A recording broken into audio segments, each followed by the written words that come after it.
I don't know if I can remember pattern from here. Middle, down, up, right. Hello, everybody in YouTube land. We are still barely setting up, but we decided to hit the go button anyways because I'm a jerk to Jerry sometimes. There you go. But welcome to another episode of Brewnomics, episode 55. Who are you talking to? The people on YouTube right now, whose video eventually they hopefully will be watching after it's all done recording. Nobody's actually watching right now, but yeah, we're gonna have a lot of fun. So just bear with us a little bit longer. We just wanted to make sure we got the stream up Oh man. and everything. So It's a neat little tripod You you can got put there. it on the stool, I guess. See how that works. Still This use is the a white style. one. Or the footstep. Oh, Sorry. good. the step ladder. Step ladder. Thank you. Footstep. Falco. Yeah, that's right. The quicksand. Come for your footsteps. So shitty. Ooh, yeah. Well, we can always just break it apart and use the phone holding thingy. Actually, might not be too bad. One day we'll redo all of this and it'll be fine. We won't have to spend as much time. But for now, we're just really tired. Yeah. Vic, I'm still good, like balance-wise on this. Mhm. Okay. Oh my So god. good. I don't think we touched it since, so. No, yeah, I keep them. I turn whenever you're not here. I just turn yours off, and I know the spot to keep your gain and your levels, so I just put it right back. Oh, he knows me so well. He just puts it right back, pops it right into place. Right in the butt.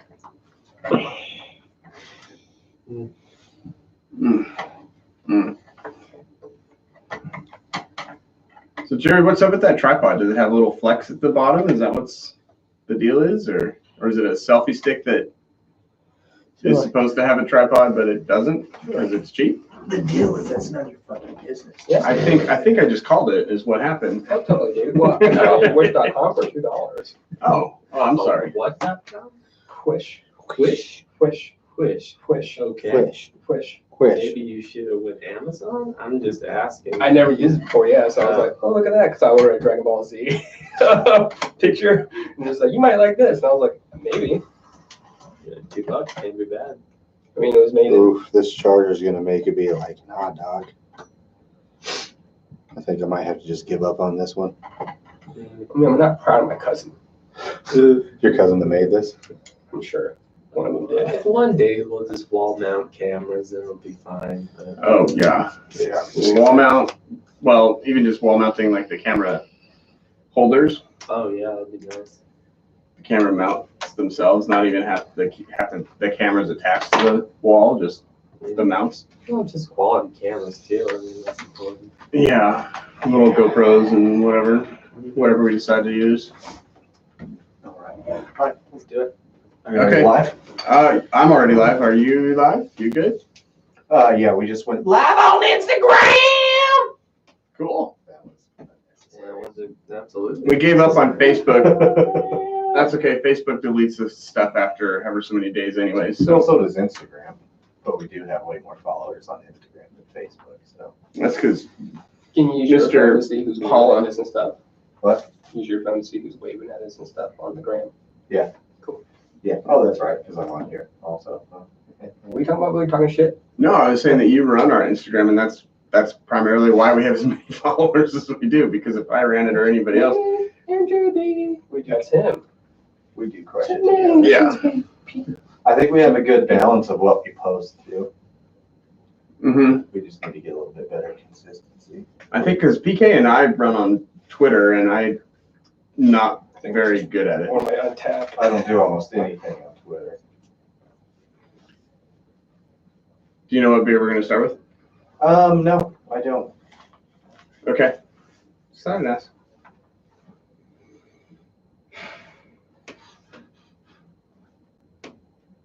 I'll try not to breathe too heavy. Do you have a bunch of news? I wouldn't say a bunch of news, no, but I have some news. I had 3. Okay. I've got the Marvel R-rated movies thing.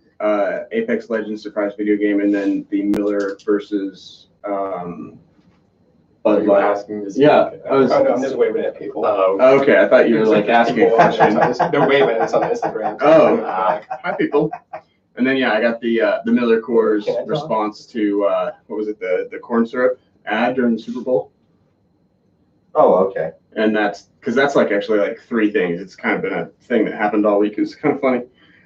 I heard a little bit about that, but not too much. I wrote it all down. So Okay.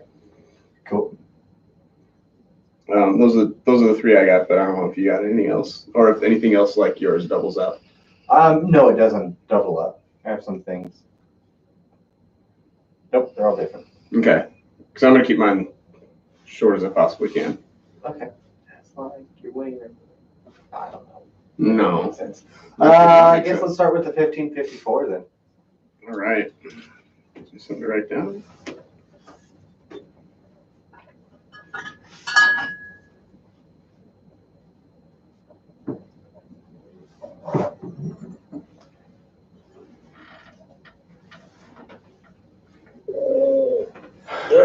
So You're just so inviting, Vic. It's just, Yeah. everybody, that shirt looks really like soft. Oh yeah, it's my sleepy shirt, man.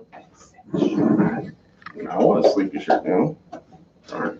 Okay, you guys ready to do this? Yeah. 55th time. Bitty. Podcast 55. I'm so not used to having somebody sit across from me, so I'm always playing footsie now with Just the dog bed. the dog bed. Does that lower your erection? It does lower it. Yes, a little lower. I mean, you kind of need that with the height difference. It's fair. Well, let's get our dicks to it. All right, here we go. We're recording in 3, 2, 1. Nope, I lied. That's a fake out. And I tried a keyboard shortcut. It wasn't working. 2, 1. Hello, thanks for tuning into another Brewnomics podcast. We are all the way up to episode 55. What? Yeah, that's 2 5s in a row. Do you guys know that? What? Isn't it neat? I'm Jerry. I'm Bala. I'm Vic. I'm Will. All right. So I don't know if you guys have been listening to this podcast and paying a little bit of attention when Will's on here. You may have heard that he hasn't watched trailers in a very long time. Oh, so long. Oh, so long. But things change all of a sudden. Heck yeah. So that's going to be kind of our main topic here, finally popping that cherry trailer after a year. So we're going to talk about the trailers that he watched or movies he's looking forward to coming out this year and see what we think. Yeah, it'll Does be that pretty much sum it up? pretty much. I mean, I'm also going to talk a little bit about the results of my self-study that I made, but we'll get to that later. Awesome. Jerry, I am so thirsty. What are we having first? Our first beer is a beer from a brewery called New Belgium. Small, little brewery. May not have heard of them. Fort Collins, Colorado. Okay, now they're definitely OG craft brewery. The 1554 is, I believe, a black lager. Yes, All right. Do you know anything else about this beer? Will? I do. In fact, I know that this beer the recipe was actually given to the founder of New Belgium Brewing when he went on his inaugural tour of Belgium on a red bicycle, which is now their logo. And he was visiting all like the little monks and in their abbeys and everything. And he came across this recipe from the year 1554. And that was all that it was really marked as. And he decided, all right, I'm going to go back home and I'm going to try this. And it was delicious. And he hasn't messed with the recipe since. And that's probably one of my favorite things about this beer is that they haven't messed with it. There's kind of a thing in craft brewery where beers tend to change a little bit year over year. Sometimes flagship beers will change a little bit. For example, New Belgium's own Fat Tire, which became super popular. People even used to just call the company Fat Tire because of the red bicycle logo. That beer actually started out as a brown amber and then became very incredibly hoppy to try and increase the travel distance at first. I believe they have a second brewery over on the East Coast now, so they actually have, I think, coast-to-coast distribution. Oh, nice. That's And amazing.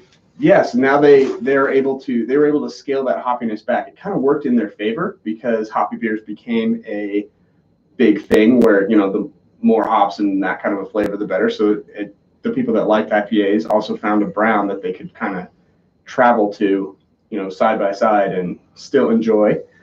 But I personally am of the flavor profile that I like it better is the original brown amber without as much of a hop flavor. So I'm glad that they've kind of reverted that back a little bit. But this one they haven't messed with. They shouldn't ever mess with it. Don't you dare mess with a good thing. Yeah, this is a beer. It's one of the few beers where we've all had a whole bunch of it, but it hasn't been on the podcast yet, I think. Yeah, amazingly enough. At least. So what do we got on their website, Vic? Anything good? What do we got on the Untapped? Oh, yeah. So I'm just kind of perusing their website right now. They have this beer is at an 6% alcohol by volume. It's 21 IBUs. It is 193 calories for your drinking enjoyment. It utilizes a pale Coropolis, black Munich, and chocolate malts. It is visually brilliant, clear mahogany, very rich mahogany, if I do say so myself. It is the aroma is described as being slightly fruity, herbal, spicy, rooty, coffee, chocolate, and toffee flavored. It's got a mouthfeel due to the larger yeast firm at higher temperatures. I'm not going to bore you with that, actually. I'm done with it. Yeah, that might be a bit much. Yeah, no, there's a lot of information on their website. So yeah, pretty interesting. Checking out the Untapped situation. Untapped has this at an average rating of 3.68, derived from 131,285 ratings, and it was added August 21st, 2010. 2010. I wonder when this beer first came out. Do you know that, Will? I do not. All right. Doesn't really matter. I already said everything I knew about the beer. Fair enough. So 3.68 rating overall. That's pretty good. What do you guys think about that rating? How do you feel? How do you rate it? I think it's low. I feel like that rating is low for me.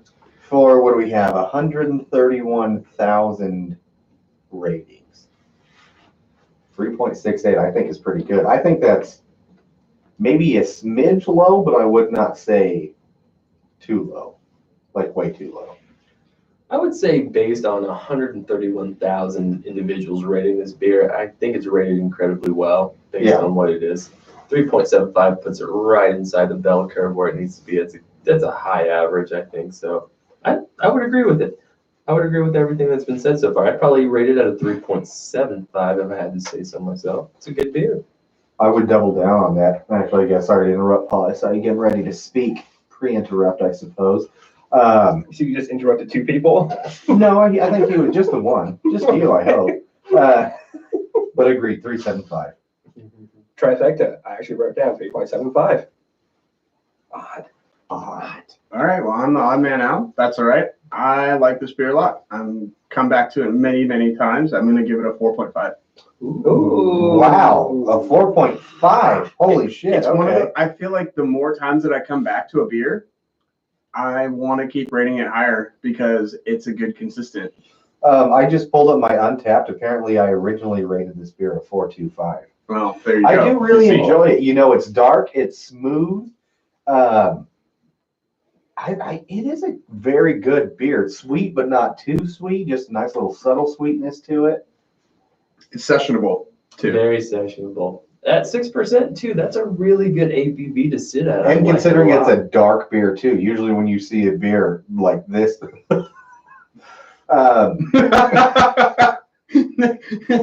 Sorry. see a beer of this color, you think it's going to sit a lot heavier, but this one doesn't.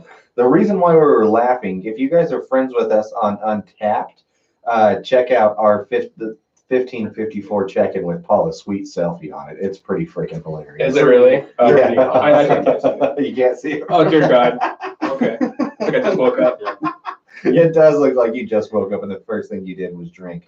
a 1554. I didn't say a lot about me, does it? Nope, not at all. Yeah, it looks like you checked it in January 18th, January 2nd, 2018. So Okay. did some A hard little over a targeting. year ago. Yeah, a So little that over was, a year. I knew hangover. morning beer, yeah. And you rated it a 4.0 on that one. Oh, It went okay. down a smidge. Okay. It went down a smidge. Interesting. Interesting. It's not often I we never called her back. It's not often that we can check out some of our previous ratings. That's pretty interesting. Cool. It's all gonna be me. Indeed. Yeah. Okay, well, let's get on to our news. Yeah. I suppose. Two quick things. We haven't had to do this in a while, thankfully, but now we got to have a drink and some memories here. Had a few legends pass. The first one to me is the much bigger deal. Frank Robinson, who's a great baseball player. He 82, so he lived a good long life. Frank Robinson, this dude was the first ever baseball player to get the MVP in both the American League and the National League, and he was the first ever black manager in the MLB too for the Orioles in I don't know what year, but he was a great legend, great for baseball, great for American history, had a good life. I love baseball. I was always a big fan of this guy. He was actually the coach for the Orioles when I first started following Cal Ripken, who's my, you guys know my favorite athlete of all time. So, Cal Ripken. Of course. So just Frank Robinson. Raise a glass. Indeed. Thanks for your contribution. Big Frank the Hurt. Plus, that's pretty cool. First ever baseball player, not just black baseball player, African American, first ever to get MVP in both leagues. That's pretty fucking cool. That's pretty rad. That's pretty fucking cool. Just playing in both leagues Exactly. alone is unheard of nowadays. Well, I mean, then it was a lot more uncommon. Now I think players jump back and forth so much. A little, not that much. Not professionally. We'll discuss this later. Okay, we'll discuss this later. And then the second one is, what was his name? Mr. Oreo, the real life model for Rocket Raccoon from Guardians of the Galaxy. Oh. 10 years old, apparently got some sort of sickness and succumbed to it. So, Trash Bandit will get little sick. trash panda, indeed. So another one to Mr. Oreo. Oreo. Drinks. Or repeat. Thanks. Okay. You guys got anything to add on that? Nope. Nope. Paula. Trash pandas? Trash pandas. I mean, they're cute. They are pretty cute. I don't know. Ben Stiller was a really big fan of them. What? He killed one. Yeah. Wore its pelt. Oh, that was a panda. That was a real panda, though, not a trash panda. Oh, we're talking about Reagans? Rakins? Reagans? Rakins? Fucking Rakins? I am not rating. Hate Reagans. Hate Rakins. What do you got, Will? All right. Give us a news. Just one. Or two. Or one. I'll come back to you. We'll come back around to me eventually. Marvel will apparently allow R-rated movies in their universe when under Fox's merger with them. You'd think they kind of have to, right? I was wondering what they will. I mean, with as much money as Logan made and as well reviewed as that one was, and then Deadpool, One and obviously, two. Both Deadpools. Then what they're doing with the New Mutants, there are a whole bunch of things that it just seems. Oh, like, New Mutants straight R. Okay, cool. I'm not sure on that actually. I think you're right. I think it might be. But either way, it just seems like a lot of they're showing you can make a good movie rated R. And some of these stories, it really, I think, does kind of enhance it. But that is interesting. Okay, so there. Well, I also think it's like a natural progression of things. They've gone through all of the bright and poppy and good stuff, like with the Avengers and I don't know, the Fantastic Four. Now they're digging a little deeper and they're like, okay, we need to go a little bit deeper into our source material. We need to get rated R, and it's just to me, it's like a natural progression of things. So, more power to them. I do think that they're going to keep all of the rated R films under the Fox logo, the 20th Century Fox logo. Because they own like Miramax and whatever else, but and they have distribution rights and all that kind of things, and still agreements with the studios that I think will remain that way. So I wouldn't be surprised. But I think I don't know. Yeah, I think it would still be there. I think a lot of the Fox ones, because they still say Marvel. I mean, Fox is just going to be another Disney DBA, pretty much. Right, but I'm just saying, like, that'd be one distinction to make, is that anything that's under the Disney premise is not ever going to have a rated R film under it. They would just put it under the Fox Absolutely. distribution. Absolutely. And New Mutants is PG-13, not R-rated. Oh. Dang it. Yeah, I'm kind of disappointed about that. I'm a little bummed, too. I was kind of hoping that'd be an R. Wah, wah, wah. I mean, you can still make a good scary movie at PG-13. It's just much harder. Well, to do it justice properly, I mean, you got to go rated R. For sure. What's Hellboy rated? Pretty sure Hellboy is also PG-13. It's got to be PG-13. That trailer looked fucking PG-13. The Troy, yeah. Well, now we're getting ahead of ourselves. All right, Jerry, what's your next bit of news? My next bit of news here is let's get some beer news out of the way. You guys know the website ratebeer.com? I do. Yes. It was bought by this company called ZX Ventures, which now, 100% ownership by it. ZX Ventures is a DBA, so does business as Anheuser-Busch InBev company. So AB InBev now owns ratebeer.com. Well, that's shitty. So there are a lot of craft breweries and brewers asking to pull their beers off the website because they don't think they pretty much think they're going to go and like sabotage their ratings and shit. Oh, I'm sure, yeah. Which I don't necessarily tout, honestly. I wouldn't put it past them. So moral of the story, in my professional opinion, probably just use Untapped and not ratebeer.com. Yeah. Isn't the Beer Advocate still independent? Beer Advocate? BA still independent. Yep. Okay. I think yeah, it was just Untapped. Or Beer And I guess Advocate. like a year ago, these guys kind of snuck in and bought a little bit of ownership, and everybody was like, "Wait a second!" And then just like this last week, they just gobbled it all up. Mm-hmm. And I think it's interesting because like Budweiser just trying to just phase out craft beer. They're just buying up craft breweries left, right, and center, and then they're just buying up like all the media that we consume with it too, which is it's amazing the way that they're trying to maneuver and manipulate public persona for themselves. It's interesting. I'm pissed off at them, but I can appreciate what they're doing. You know, from a corporate standpoint, it makes sense. Oh, it's a good business move, I suppose. Mm-hmm. I mean, it does kind of suck for everything else, but business sense makes sense. Yeah, business-wise makes a lot of sense, but yeah, I'm just like, fuck you. But at the same time, I'm like, God damn, that was a good move. Way to move the board. Way to move the chess pieces across the board. Well done, asshole. On that note, It's like being mad at a supervillain, you know? Yeah, exactly. Like, God, you guys. It's like, oh, Dr. Doom pulled a dick move again. Weird. Yeah. Like, why didn't I think of that? God damn it, you guys are good.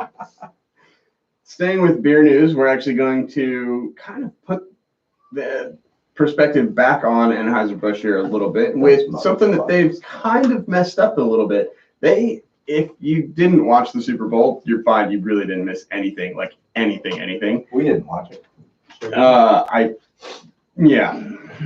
Sad that I wasn't here that episode. But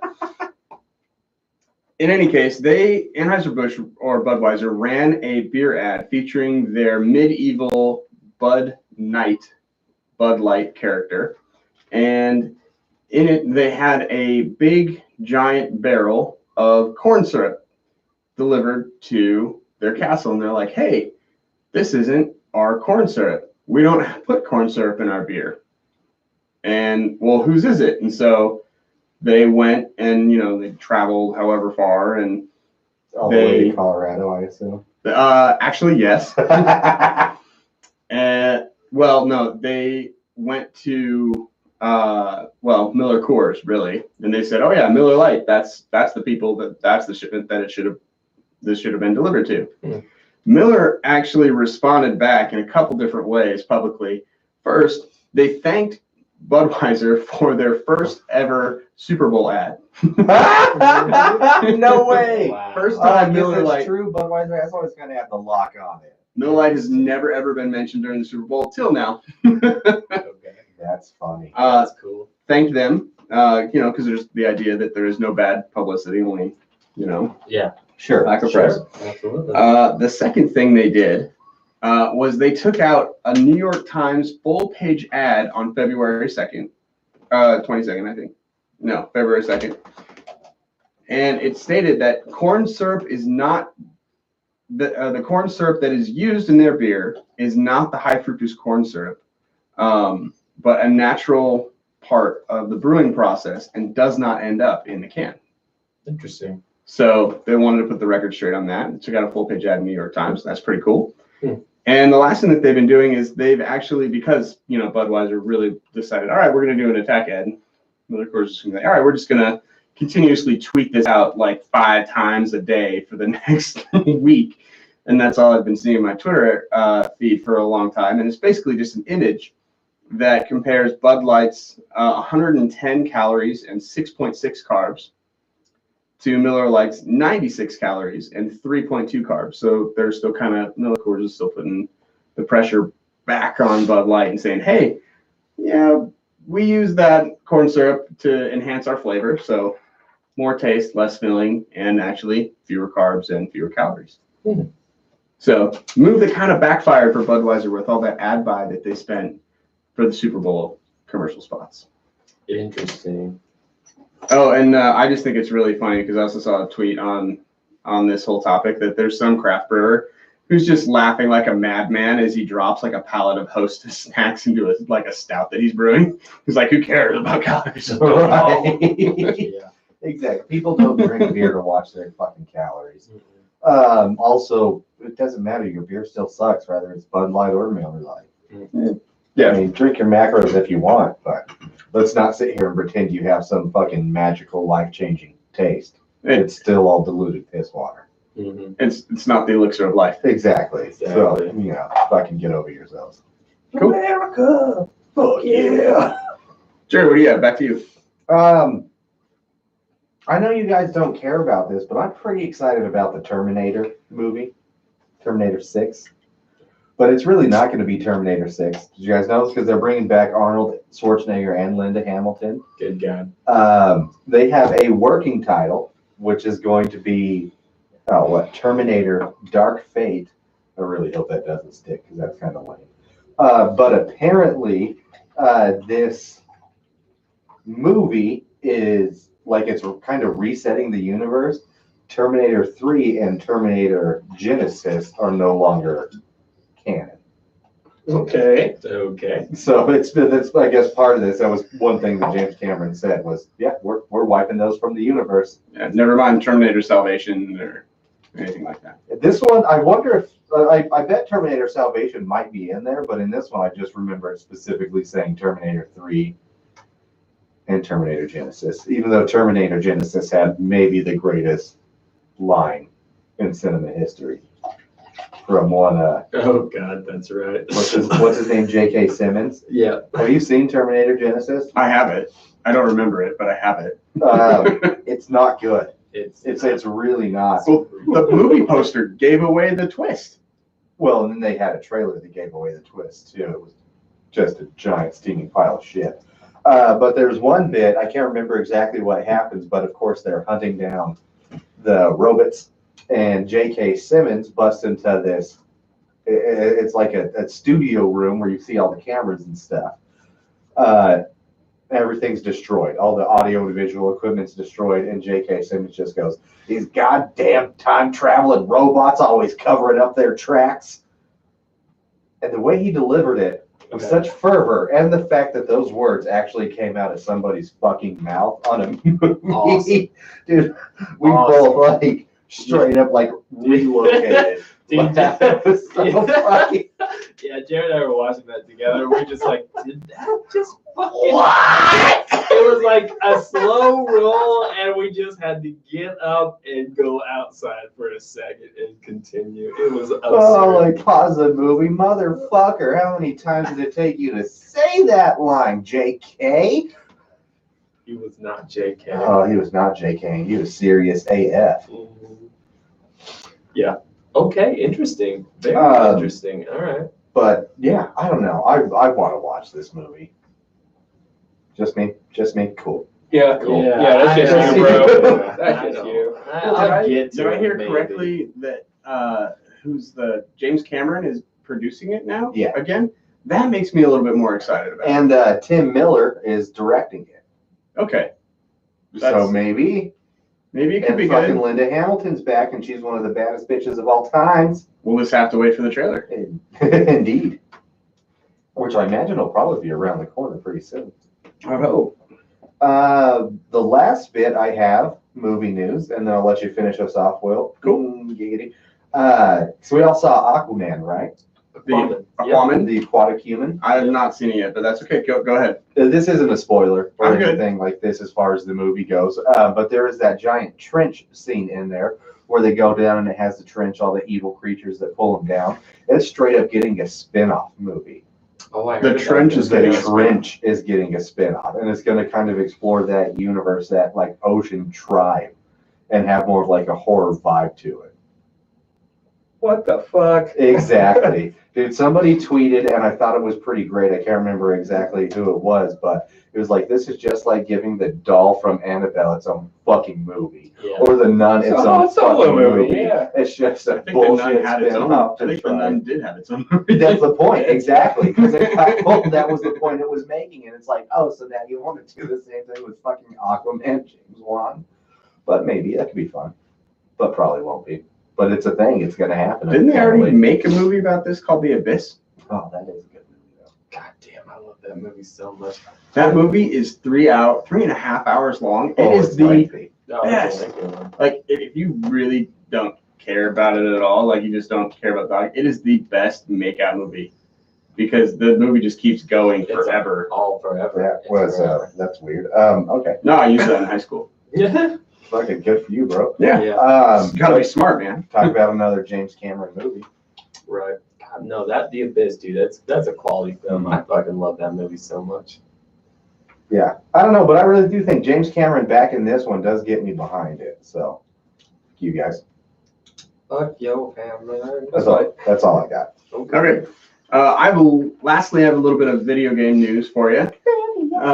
You guys hear about the game called Titanfall 2? Sure.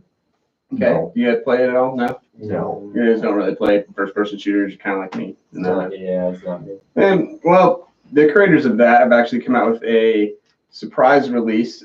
Jared, I don't know what the hell you're doing. Don't worry about it. But they just dropped a game called Apex Legends, free to play, and it's a battle royale, but it is set in the Titanfall universe. So thought that was very interesting. Especially because this is a EA developed property. EA also is making Battlefield 5, which also in another, I don't know, like 2-3 weeks or something is supposed to drop their own battle royale. So, do you think they're kind of trying to compete with Fortnite? Because Oh, isn't that's that free to totally- play? That's Well, totally what it is. Yeah, that's PUBG totally and what it shit. is. But the fact that they're releasing a battle royale right before their own company releases another battle royale, it's kind of like they're eating their own lunch a little bit. It's just very weird timing. I suppose I could see that, but this is the new fad in video gaming, though. It is. It But is. that is weird, though, to do kind of a Yeah. back-to-back Well, I release like think- that. You're definitely right. They offer two different things. That battle royale is that's a whole beast unto itself. And there's a lot of other gamers who are like, you know what, I just want a rich story, and then that'll suffice that. Are they both free-to-play games? No. Battlefield 5 is not. Oh, you said that's right. Sorry. Apex Legends is. Yeah, Battlefield. Well, and I think that's also why, too. I mean, your Battlefield's definitely going to have its dedicated fan base that's going to jump out there and get on it no matter what. But then if you kind of have a free, fun-to-play one, free to play with the known unit, I don't think it'll hurt each other, actually. Right on. They're two completely different situations. They are. They're two different games. That actually could be kind of smart. Get people on these free one right before, get them on the hype train with the Battle Royale kind of vibe, and then be like, oh, yeah, that's right, Battlefront. What is it? Battlefield. You're okay. There is a game called Battlefront, so you're not crazy. Battleship 5. But they're all basically named about Battleship the 5, same. y'all. I'm surprised there's not a Battleship 5 movie by now. Oh, There's only one. There's That's just the one. one. No, I don't think I've ever seen that movie. I found it entertaining. You're missing out. I found it entertaining. Really? I think I remember you motherfuckers defending that. Yeah, Isn't we should that totally Riri do in a there? commentary on that Yep. movie. I thought so. There's commentary on No, that? we should do a have. commentary. Oh, yeah, with I would tracks or love something. to, man. That would be fantastic. I rewatched that movie a couple months ago. Yeah. Oh, really? It's entertaining. The Liam Neesons, Liam Neeson's those? the Rihannas. Yeah. I watched our buddy Jerry play Apex Legends actually 2 days ago. Oh, okay. It's interesting. It's like a 3-man versus 3-man kind of like first-person shooter thing. You can't talk to the other player. You You can. just kind of you got to follow them and follow their lead. If someone's being a leader, you kind of go with it. And I was like, that's shitty. Interesting. You can talk. You can voice chat. He said he couldn't, but maybe he was just too drunk. That might have been it. But wait, you said Apex, has it been released or not? Oh yeah, it was released, released. Yeah, yeah. it was announced and released in like 2 days. Oh, I was trying to see if it was a beta version or not. Okay. No, it's out there. In fact, you speak about the conversational piece about it. I've heard that the squad directions and like kind of artificial intelligence banter that the characters give out is actually super helpful. So like you can it is. Yeah. you can tag something like, oh, here's ammo, or oh, here's an enemy, or here's a health pack, and it just puts a little dot marker on your map or highlights it on the HUD. And not only that, but if your guys are, if your guy's taking fire, he'll like, oh, help, I'm getting shot at by a sniper.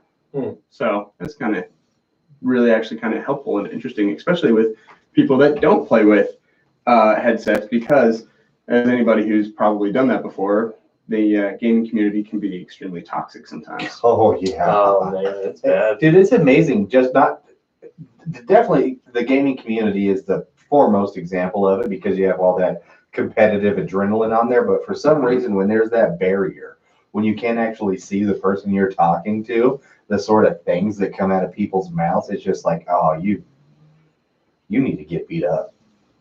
Yeah.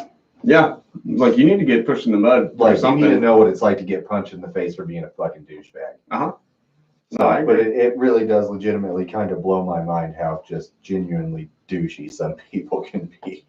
All right, that's all the news I had. The Twitter tantrum. The Twitter, right? Jerry, I think you poured us another beer. I did. While, Thanks for noticing. Yeah, I appreciate it. This beer is actually kind of funny because Jerry and I picked up the same exact beer, not knowing that the other person had got it at different times. I got it, I want to say 2 weeks ago. I got it on the 1st of February, and Jerry got it today, and neither of us knew that the other had gotten it. PK, do you want to tell us a little bit more about this beer? I feel like I've been talking a little while. I guess. Thanks, man. It's by County Line Brewing. That's in Garden City. where we live, right? In the Idahos. In the Idahos. Okay. So yeah, this is an Idaho beer, but it is not the I Tap That beer. Correct. It's called Daybreak. Coffee cream ale. Daybreak. There are multiple malts. There's 2-row, Cara pills, like oats, and lactose malts. Yeah, you said Mott's earlier. I said Malts. malts. Also hops.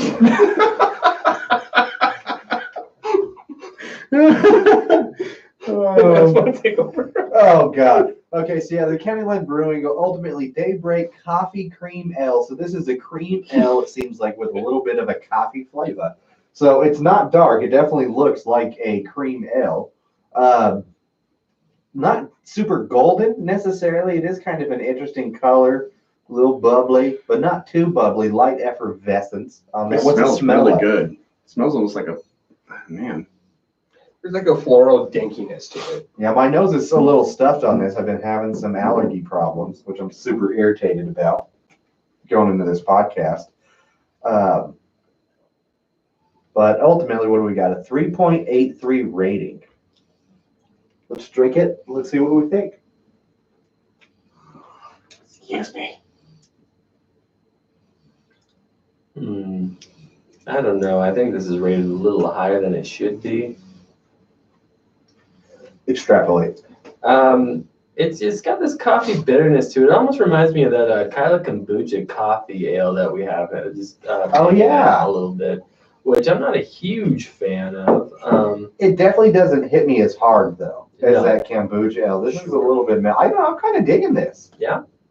I like the smell to it. It's definitely got that danky bitterness quality, which I don't know that I like. I like if it's gonna have a coffee like taste to it with the flavor profile combined. I want the aroma to be more of a crisp and a clean sort of aspect to it. I'm not. See, the getting kombucha that. one's cool because that one actually has coffee in it. Like there's legitimate caffeine in there. I don't know about this one, but I could see myself camping with this beer, like making some eggs in an iron skillet or something and just drinking this motherfucker first thing in the morning. Oh yeah.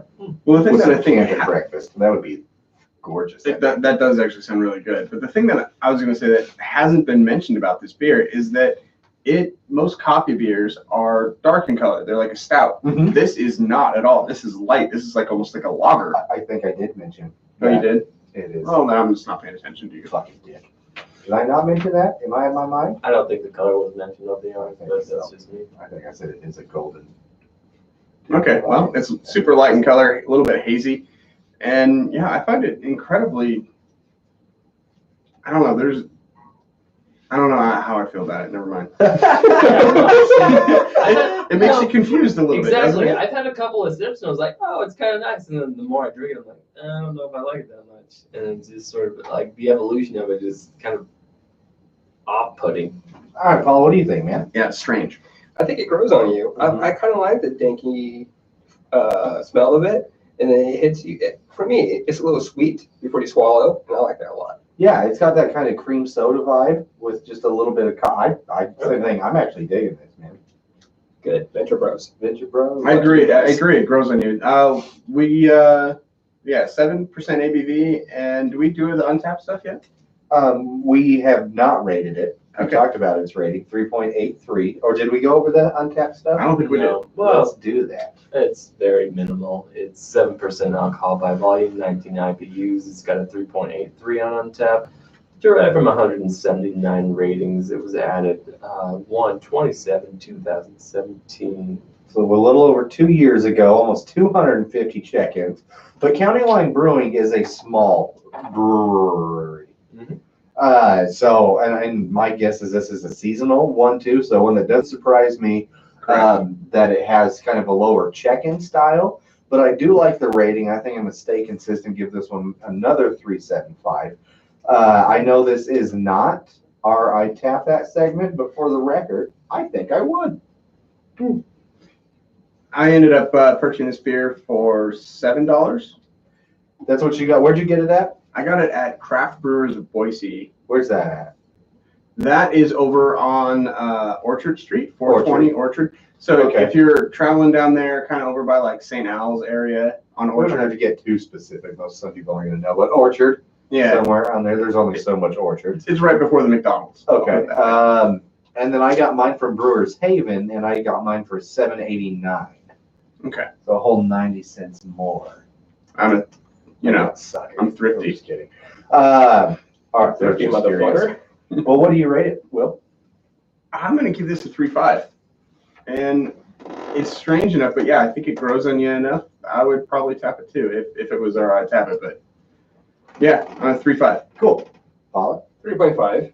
I do like my cream ales, but I'm not a big fan of the coffees, Mhm. as y'all know. Truth. But that I do like that dankiness. I don't know why. Maybe I'm just grown accustomed to it. I just like it in my ear hole. Sure. I would I'm gonna rate this about a 3. It's on the lower end of the bell curve for me. I don't see I couldn't see myself tapping this one, especially after hearing your price point of about $8 for a bomber. I'm like, I'm okay. That's kind of what I've gotten used to paying for a bomber. Yeah. So honestly, it's right yeah. within that $8 range. So I don't find that overpriced anymore. I don't think that it's overpriced, but for what the quality of this beer is, I just don't see myself getting into Fair it. enough. That's fine. Okay. But yeah. So I guess it depends. So It is you've heard this, unique. whatever you think, I would say pick it up because I think it's kind of a fun beer. Unless you don't like that coffee style, then definitely don't. But it's your life. You do you, boo. You do you. You. On a positive, it has the independent craft seal on the label too. So there you go. I still like County Line Brewing quite a bit. They seem to do pretty good from what I've had so far. Agreed. Well, Yes. I'm done with news, so I don't have anything else. Should we take a break, or do you want to push on and start our main topic? I'm good with pushing on. What do you guys think? Yeah, we can keep going. We can keep on keeping on, Let's keeping on. keeping on. All right. All right. So I have a lot of notes on this, but our main topic here is I stopped watching trailers after the Super Bowl a year ago. Why? Why did I do that? Well, I actually tried it before the Super Bowl first, going to a movie. You know, the whole idea was to try and see movies without having any spoilers or knowing really anything about them, to try and enhance the enjoyment of said movie, right? You know, because I wanted to be surprised and I want that to be the experience. So I've got my notes and everything else about it. I tried it first with a movie called 10 Cloverfield Lane. I knew nothing about that movie, and I had heard about it a little bit from the podcast that said, go see this, don't look up anything, don't do anything, just go see it, it's worth it. So I said, all right, fine.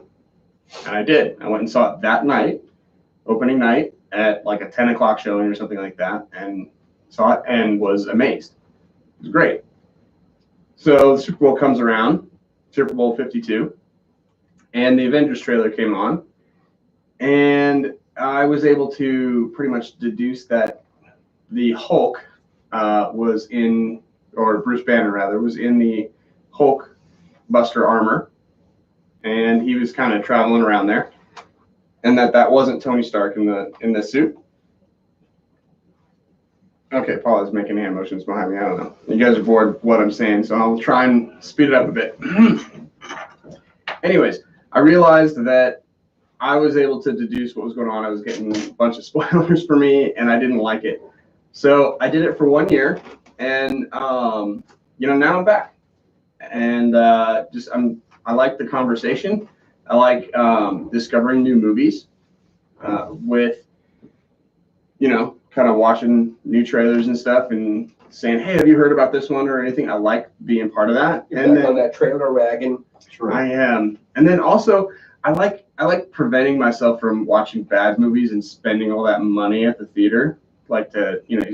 Movie tickets are expensive. They're like $15 now. Oh my Oh, gosh. yeah, that's terrible. And I bring my wife to that, so that's like $30 a movie. If I wait a bit, I can get the movie for less than that and own it forever, even if it's bad. True. Exactly, and at least you spend the same amount of money at that point. But trailers, I like the idea of avoiding trailers anymore. I don't go out of my way to avoid them, but I definitely don't jump the gun to see them anymore. To do that for a year, congrats.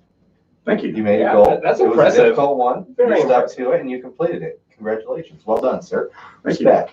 But there are certain movies, and it seems to happen more and more anymore, where you see pretty much the whole movie in the trailer. And that's really frustrating.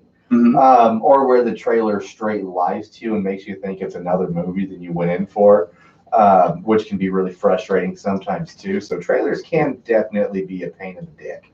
A really good example that my wife pointed out to me this afternoon about a movie that I was laughing constantly throughout the whole thing, and she and almost everybody else around me wasn't, because a lot of those gags they had seen in the trailer was actually the Lego Batman movie. Oh, really? Yeah. Interesting. And I had completely forgotten about that one. Thank you, Vic. Adjusting my levels here on the fly, so I'm trying to make it good for it. Another one, actually, that is a good movie, a good example of a movie that I would have waited on was The Fantastic Beasts and Where to Find Them Part 2. I went and saw that without having any kind of trailer knowledge. And looking back on it, my wife and I, after viewing it, we said to ourselves, we probably could have chosen something else. And if I would have watched the trailers, I probably would have. Just because it wasn't that great of a movie. We could have waited until they got home. In my opinion, that movie definitely just set up sequels. It didn't answer any questions. It kind of just nudged the plot line forward, it didn't really do anything. Didn't move that many pieces on the chessboard for how long it was.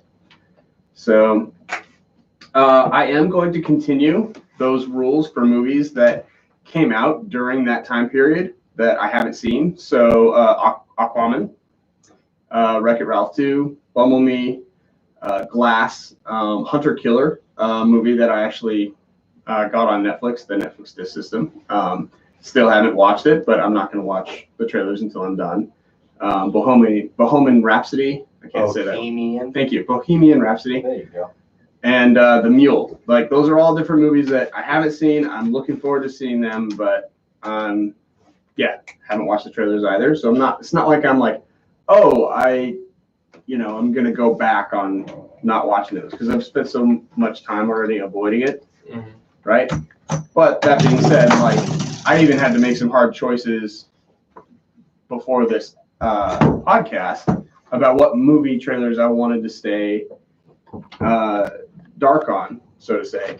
I didn't want to know anything about. So one of the movies that I left off, as Jerry breaks all of our equipment, was How to Train Your Dragon Part 3. I've already heard a little bit about it from you guys. And so I don't think I really want to watch the trailer.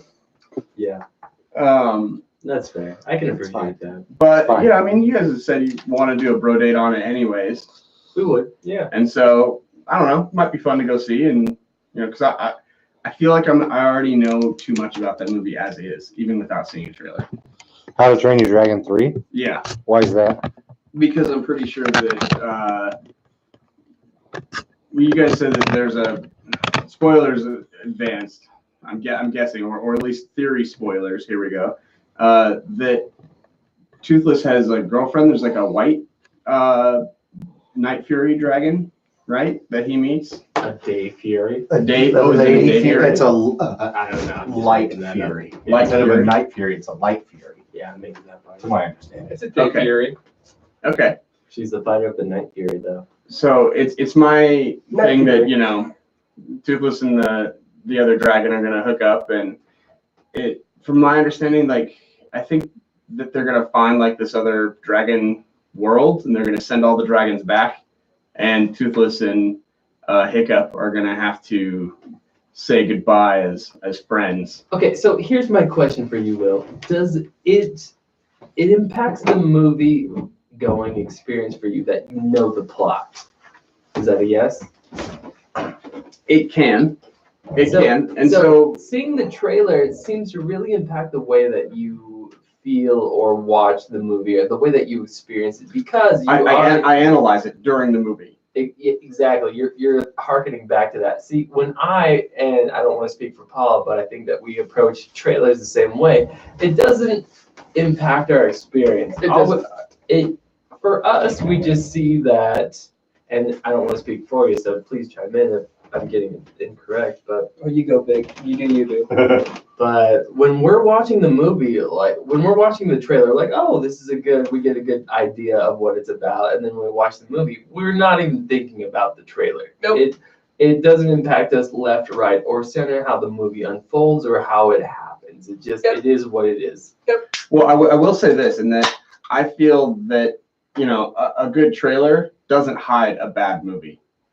Like, if you go in and you're watching a bad movie, it's a bad movie, and you're not going to have fun during it no matter what. Sure. Yeah. Versus, actually going and seeing a good movie, even if you had seen the trailers or not, it's going to be a good movie, and you're going to have a good time. Mhm. Which is another reason why I decided to go back to watching the trailers, Mhm. because I realized that it wasn't impacting me enough, Okay. and it was hindering me more. I see. Okay. And that's what I wanted to get to the root of there. It was hindering me more with like the conversations that I could have with you guys, like just an understanding. Like, I like breaking down trailers and trying to find spoilers and stuff like that in its own way. Like, Well, and see, I find that fun. Well, in see, some that's instances. interesting to me, because when I watch a trailer, I don't find and analyze it and look for spoilers or what the movie could possibly be. It's all speculation. Speculation is something that I can't really be a part, like, I can't count on it. It's just something that I'm thinking of. But when I'm watching the movie, I'm just in the moment. I'm dealing with Okay. what is happening. So for me, it's not a spot. It's an advertisement, and that's what a trailer is. It's Yeah. an advertisement, and it's Agreed. getting me to try to say like, am I excited about this? Yeah, I might watch it. I might not watch it. We'll see. I don't know. Well, let me put a different spin on this for you then. Sure. Mission Impossible 5. I know, Jerry, you or Fallout, the latest one. I think it was 6. I know you didn't watch it because you don't care for those movies, but PK and Vic, I know you guys like those movies and everything. Love them. In that trailer for Mission Impossible Fallout, there showed a whole bunch of the different action scenes. Me not going into it, not knowing what action scenes were there, I had no idea there was a helicopter chase. I had Okay. no idea that there was a big chase through downtown London.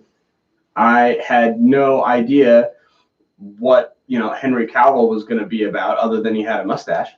Mhm. So Mustache Kate. yeah, so I had no preconceived notions about like, oh well, is this where Henry Cavill dies, or how long does he last, or like, oh well, I've got this many more action scenes in this movie.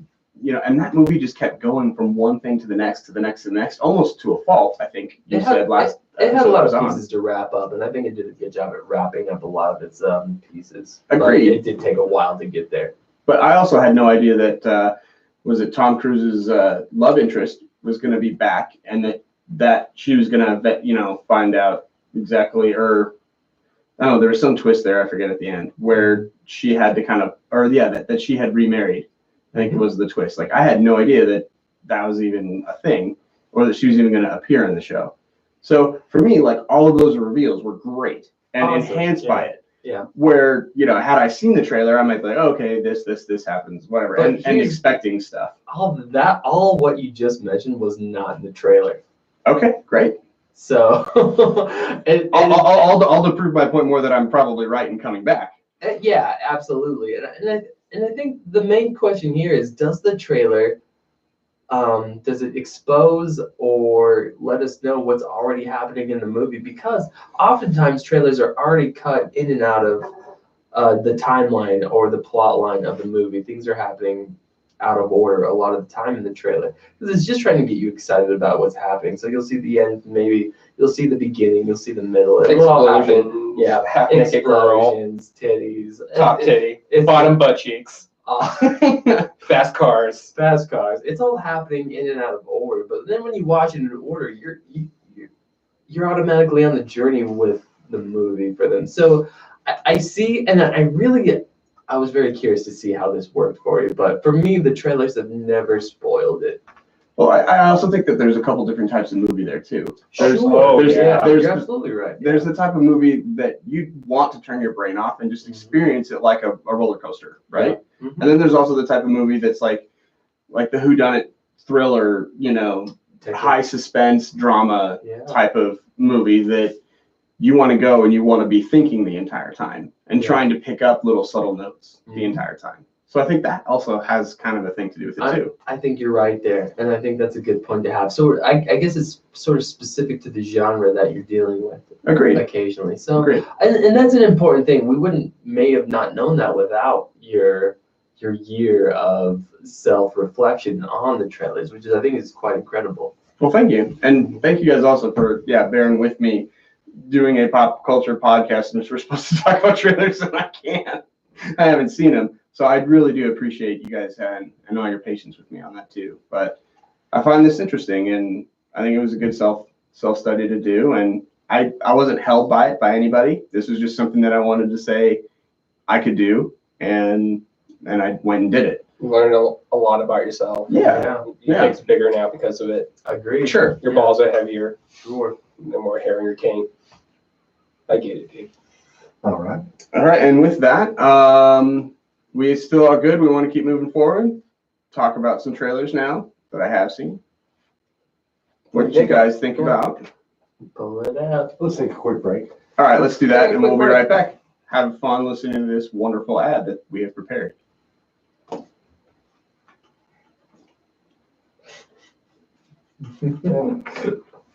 Oof, I have to take a little taste. Yeah. Thank you guys for bearing with me. I know that was a lot of stuff to no, get through, but you were good, man. I really do appreciate that pulling you guys back in for conversation too. Oh yeah. Well, you go to a movie for the experience. You know? You do, yeah. I'm ending the Instagram one because it only goes for like an hour anyways, and then it'll stop. So we'll have to. We're at right at an hour for YouTube. Do we want to pause that one and just make it a two-parter? I mean, YouTube's fine. We're going to YouTube anyway. You're always doing the same thing with YouTube. We just We just kind of leave it. It's totally fine. All right. Well, I'm gonna move Yeah, the laptop out of the way and under the table. That way we don't knock it over, and then I'll move it back when we're all back. See you in a bit. Instagram's off. Yeah, but the Okay, camera YouTube's for still on, YouTube's still on. Cool. Hi, YouTube. It's time for Polycon Corner. PKK. Yeah. What's up, Brew Crew? You're gonna watch me vape for like 5 or 8 minutes. Hope you like it. Feel free to fast forward if this is the past video. Make it like the guy who just drank the scotch in front of the Yule log. Do that, and you watch PK do this during Christmas. Drinking beer. Sitting up, comfortable chair. Wearing a hat. What up?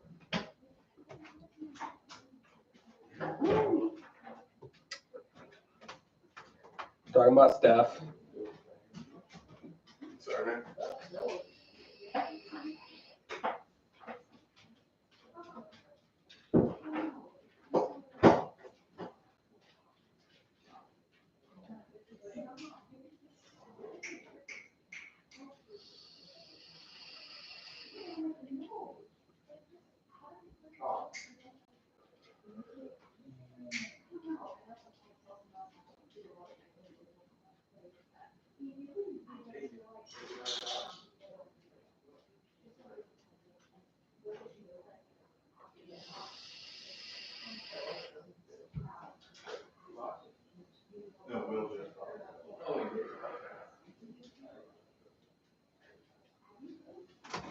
I'm gonna go.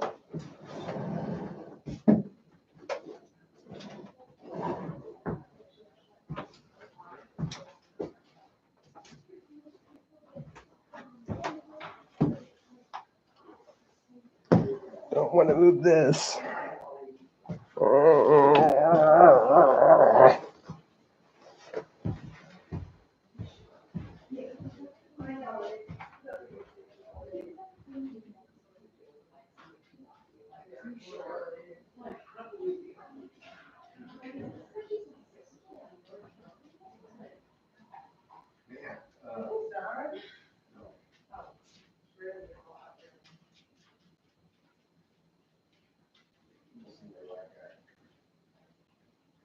Hi.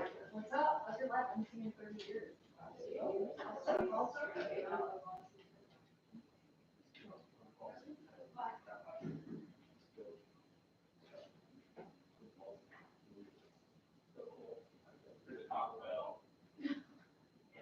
There is a Taco Bell. There's a lot of subways.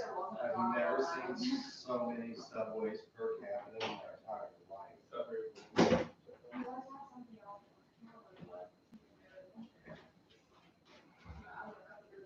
There is a Sonic there, there's Carl's Jr. They're just building. They just sells an Italian garden, all garden. Italian Oh, so Italian. Yes. There's a tendency to go, okay. Nope, we're not. We got one more. You got a Blaze Pizza, a Habit Burger. I haven't been to a college since I graduated and I never went back. Why would you though? Not much to see.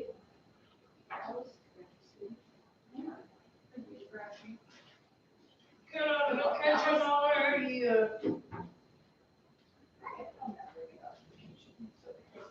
doesn't understand that, man. What the fuck? He likes you. Yeah, I like lots of people, they believe they're beauty.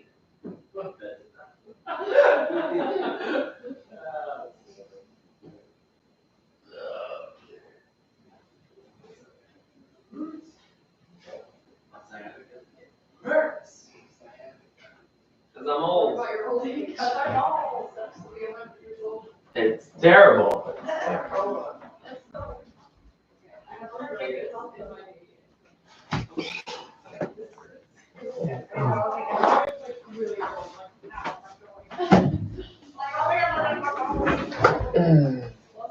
Oh god, this table is just absurd.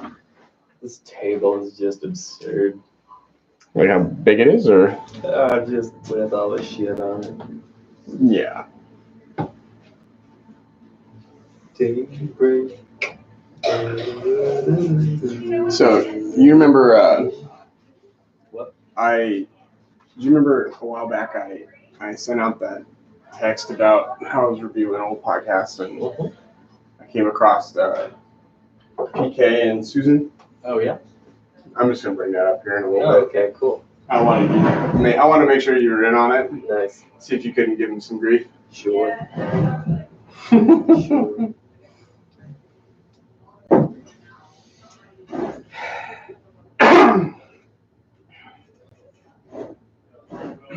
Still just work and school and work.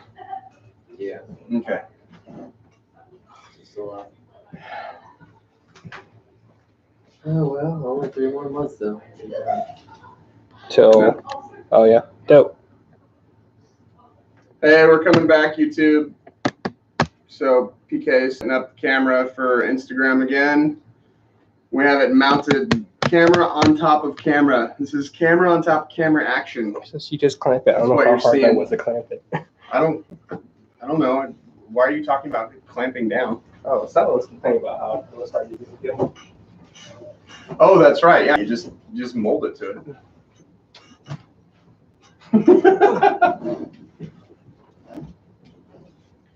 And now I should move that up back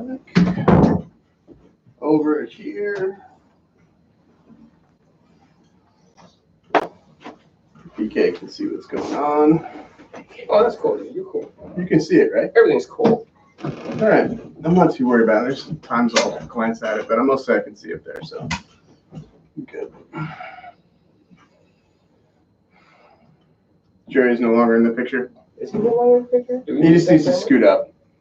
There we go. Hey, buddy. Why is it? Oh, you can see that, right? There's not enough Jerry. Too much Will. That's what I'm getting at. Just a speech. Gotta move it back.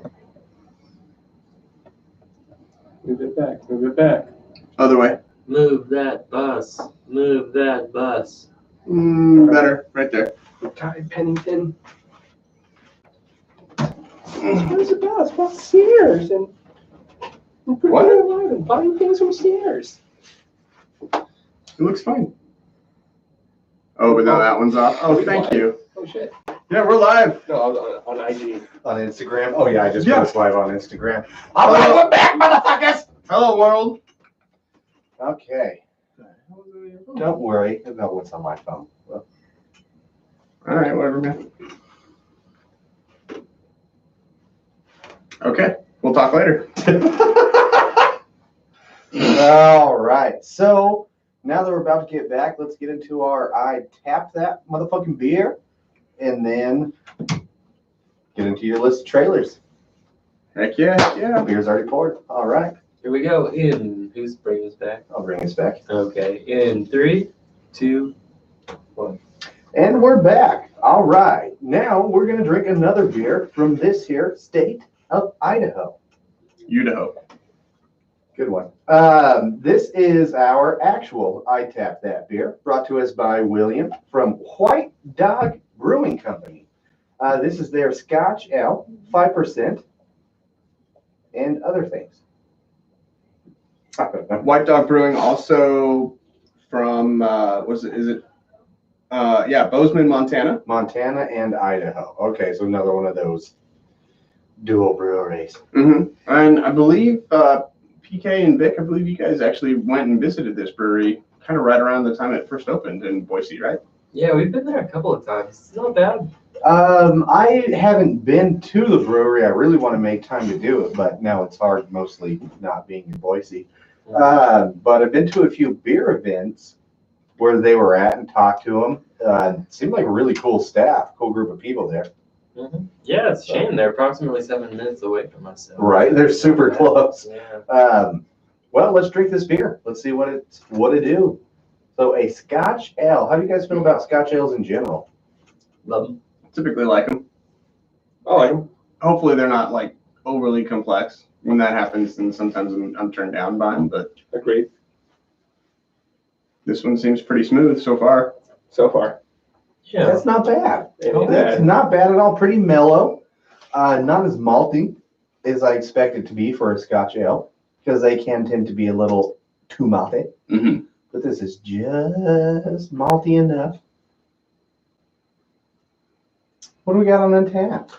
So Untapped has us at a 5.2% alcohol by volume. It's sitting at 29 IBUs. It's got an average rating of 3.63, derived from 648 ratings to a little was added on August 1st, 2015.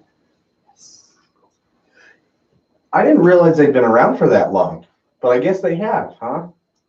Although that's only 3.5 years. Yep. They always seem to me, when I think of White Dog, I still could think they're like brand new. But Yeah. 3.5 years, that's a little bit of tenure at that point. Yeah. Okay. Paula, what's up? I like your Kangle. What are those called? Oh, that's not a Kangol. What is this? What is my hat? He was referring to the Sam Jackson hat of choice, which is a Kangol, which is not what you're wearing. What am I now, wearing? But it's a very golf style hat. Are you sure that? Well, what kind of hat is that then? What kind of hat is it? Yeah, it's not a Kangle. The Kangol is the brand name. It's not the style. Oh, okay. I thought that was the style of hat. That is the brand. That is the brand. Oh, okay. Well, thanks Never for knew that. educating. I honestly didn't know that. I've always assumed it was just like bowler or No, yeah. opera. I'm Okay. actually unsure of the style, but It's like an old Newsies It's just like, or like, I've always considered like a golf cap. yeah, it's a golf sort of cap. thing. That's what I would agree. Mhm. Okay, so Kangle's the brand. Yep. As a black person. Interesting. Look at that. No, I appreciate that. Kangle, you Big could Scott's sponsor style. an episode of Brewnomics, right? Do you think they would? Are they still around? No, Should we they're pretty reach out high to end. Kangle? I don't know. Yeah. We're pretty high end. We like to be. We're not. We like to be. Quote of the night.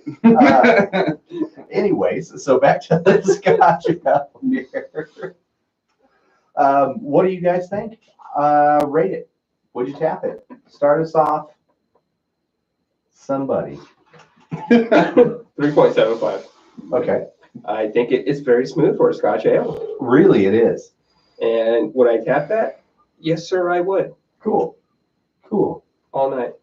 Will. On the second date. I agree with PK. 3.75. I would tap it. Okay. I find it very comparable to the 1554, actually. I would agree with that, Will. That's a good assessment. One, different brewing process. One's a Scotch ale, one's a black lager, but similar tastes almost. Don't like it quite as much as 1554, but I don't know. It could grow on me. I think this was cheaper. I think I got this for $8.53 with tax. Came out to $9.04 for a 6-pack. Interesting. So I think that's cheaper than the 1554. Now I'm thinking about it. So, and it's in cans as opposed to bottles. Which we do like. And it's local. Man, this is an interesting one for me because I do like it. I don't know how often I want to drink a Scotch ale, even a smooth Scotch ale. Just to be controversial and to leave it on the shoulders of Big Dick Vic, I'm going to give it a 3.5 to say no. I wouldn't tap it. In order to be tapped with our I'd tap it segment, it is determined, would we want to tap a whole keg of this beer in order to, that qualifies as tapping. And we need a consensus of 70% or better is where we have set it. So we need at least 3 out of 4. Or, do the math if we, had more people on the show. I was going to go with 75%. Big. Because that's 3 out of 4. Big And we're dick. for the opinions ultimately matter at beer rating on this All one. right, 3 out of 4 then. Big. Oh, 75. man, I So got Big much taps power. it gets tapped. If he doesn't, it doesn't. Big dick. Ooh, I got a lot of Vic. power right now. Well, in thinking about it, I'm thinking about drinkability, reliability. I want to think about I want to drink this so much that I would tap it. Well, initially I'm going to go with my untapped rating. I was vacillating between a 3.5 and a 3.75. I'm gonna venture toward a 3.75. I do like this beer. It's on the higher end of the bell curve for me. I would, as far as tapping it, I'm gonna say yes. I would tap it. Yeah. It gets tapped. Big dick. I would tap it. I do Tap like it? this beer at 5.2%. A very tappable beer. The ABV is sitting very nicely. Its drinkability is pretty decent. Cost-wise, I think it's pretty decent as well, and quality is very nice. I would go ahead and tap that. Well done, White Dog. Great. Jerry, what was your rating again? Just curious. 3.5. That's right. I do actually like this beer. I'm just being a Curmudgeon. exactly. It's fair. I get it. I like the power. Big dick. Vic. Paula, how's Susan been? She's fine. Okay. Good talking about his bottle. She is well. She's well. Cool. She is. It's a callback to episode 2. I've been Cool. doing some reviews of our old episodes, so. She says hi. Does she? I hope- I guess. She winked at you. I was gonna say, I hope she's not winking at me. The Flashly.pinup on Instagram says, "You guys need a lady on the show." We've had some ladies. We'd like more. And then she says, "I volunteer." Nice. I don't think she's an IO. Sure. Maybe she is. She is. Hmm. Okay. I'm gonna let Jerry be the rule of thumb as the owner of the house. Shit ton of beer. What? What? I wanted to stare at Paula as long as Yeah. possible. Okay. And then you guys I- made it weird. I enjoyed that stare as well. I mean, Yeah. You can always stare at me if you want. Well, let's get on to it, shall we? Bunch of dudes. Sure. Our first trailer that I had written down was actually one that I don't really want to talk about for very long. It was The Lion King. Jerry, Senor! you said that you were pretty hyped up to see this movie. It's your favorite animated Disney movie. None of us have really come around on the Disney live action remakes that they've been doing, it seems. I've seen the Beauty and the Beast. I've seen the Cinderella. I haven't really seen much more than that. Yeah, I still haven't seen any of them. Vic and I last night, so Will sent us a list of trailers. I don't know how many deep it was. Like 10. 10? Was it actually 10 long? Yeah, Okay. I made it 10 long. Okay, so hey, we're going through 10 trailers and upcoming 2018 movies that we're interested in, and you might be too. Tell us your thoughts. Sorry, I got out of hand. But anyways, yeah, the first one was Lion King. So Vic and I went and we watched all of them last night, and I was taking little notes and shit. And the Lion King, my notes are CGI looks amazing. Voice cast is tits. Might be the first live action remake I watch. Tits is in all caps, also. All caps. Just in case you guys More want. important. And it does, like, the CGI legitimately looks phenomenal. It does It look looks good. great. Like, how much motherfucking money did Well, they put into There's this push to go this photorealistic sort of CGI, which is almost off-putting to a degree, but pretty amazing when you see it done. Like, do you guys find it creepy? It was Like, a little it's a creepy. little too good. Okay, Sort of yeah. thing. I thought that was Yeah. me. I thought it was a little Like, creepy. you look like an actual animal, except you have human emotion in your face, and that's a little bothersome. That's a little bothersome. Because I want to eat you. Yeah. All those gazelle and zebra. Eat that lion. Oh, that Yeah, lion eat the is lion. weird. That's some new blind in here. Jesus. The trailer, it was very, very close to the shots that I saw were very close, like on a 1-to-1 scale of shots from the movie. Oh, it was Oh. straight copy. Yeah, I would agree with that. Like, if you compare trailers from the original Lion King to this one, minus the Rafiki situation where he didn't put the red Mhm. paint on his face, it was the It was dust. break of the dust of the root that he had put out. hasn't that been pretty much all the Disney remakes so far Pretty like this, much. or pretty damn near shot-for-shot remakes? Yeah, I'm curious to see what they do with Aladdin. if That's the that's- number one that's really going to be interesting. Yeah. Like that one could really separate itself. It could also be the first massive bust. Also true. I don't think this is going to be a bust. I think I it's don't. going to be amazing, and especially like I love the cast of the original, Mhm. but the cast on this one looks like a fun new take Looks for a modern pretty good as generation. well. So I'm pretty stoked on this one too. Mhm. On a scale from like 1 to 5, watching in theaters, this is a 5. Oh, Okay, I'm totally. definitely going to watch this one right away. Mhm. It is hands down the first Disney live action remake. I'm like, all right, I'll probably watch it with the wife. I'll get down on this. I don't think we're going to go to the theaters to see it. Really? There's Yeah. just too much else coming out around the same time that When does it come out? I don't remember. Because that was one thing I actually was thinking. I want to say it's like end of June. is it? That was one thing.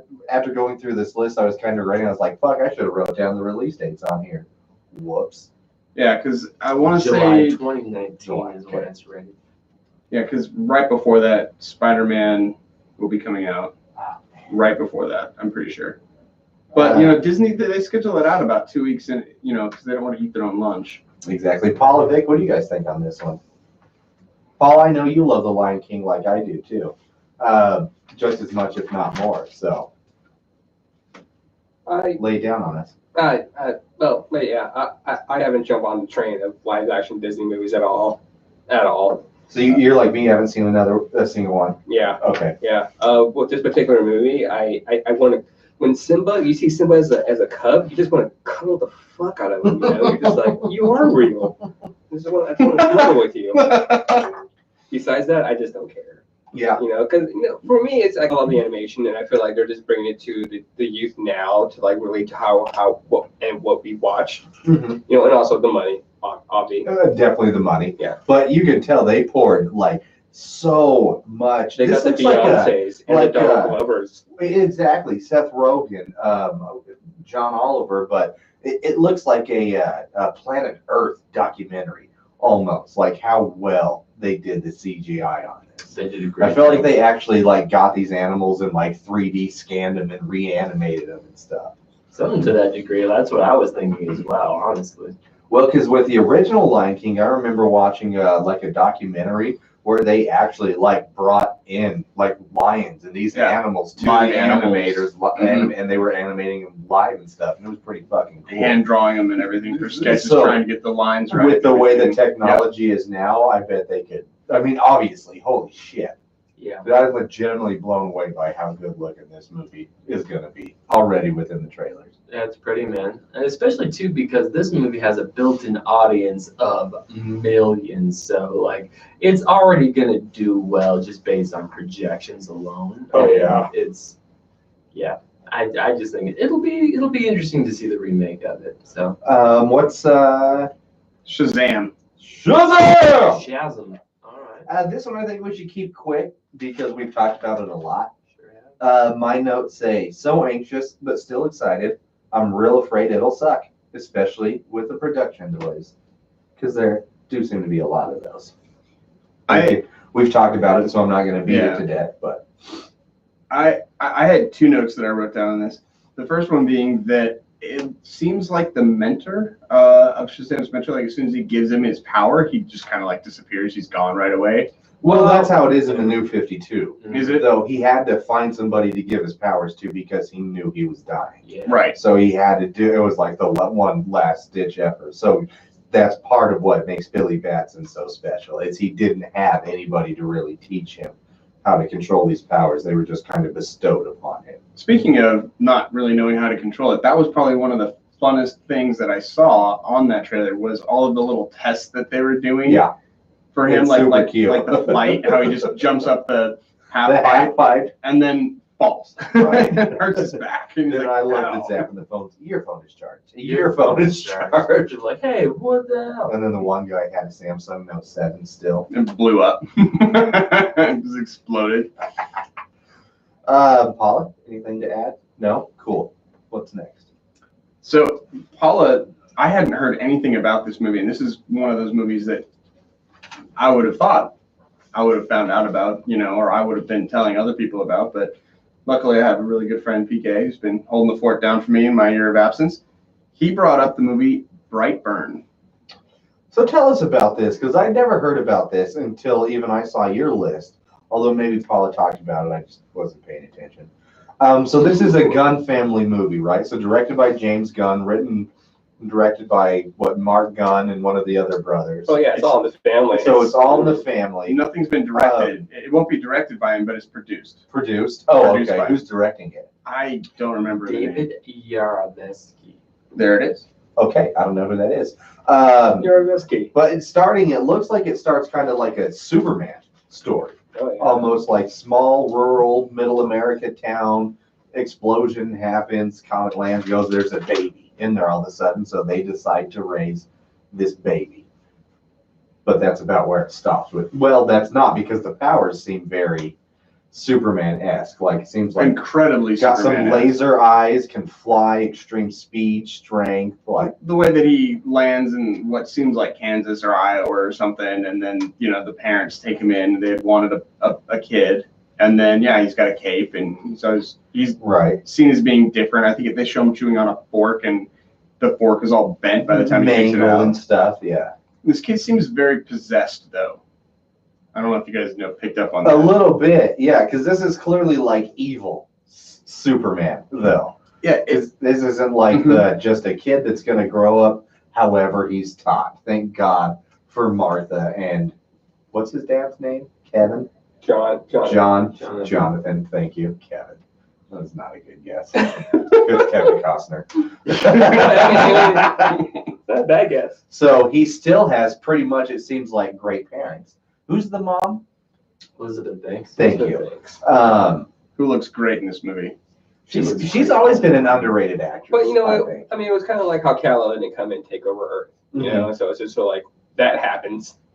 Which And now we actually get to watch it. brings me to one of my notes that I had. This seems very similar to like the comic book spin-off Red Sun, Yeah. where Superman lands in communist Russia instead of the U.S. Mhm. and is then raised as Russian or Red Sun. Exactly.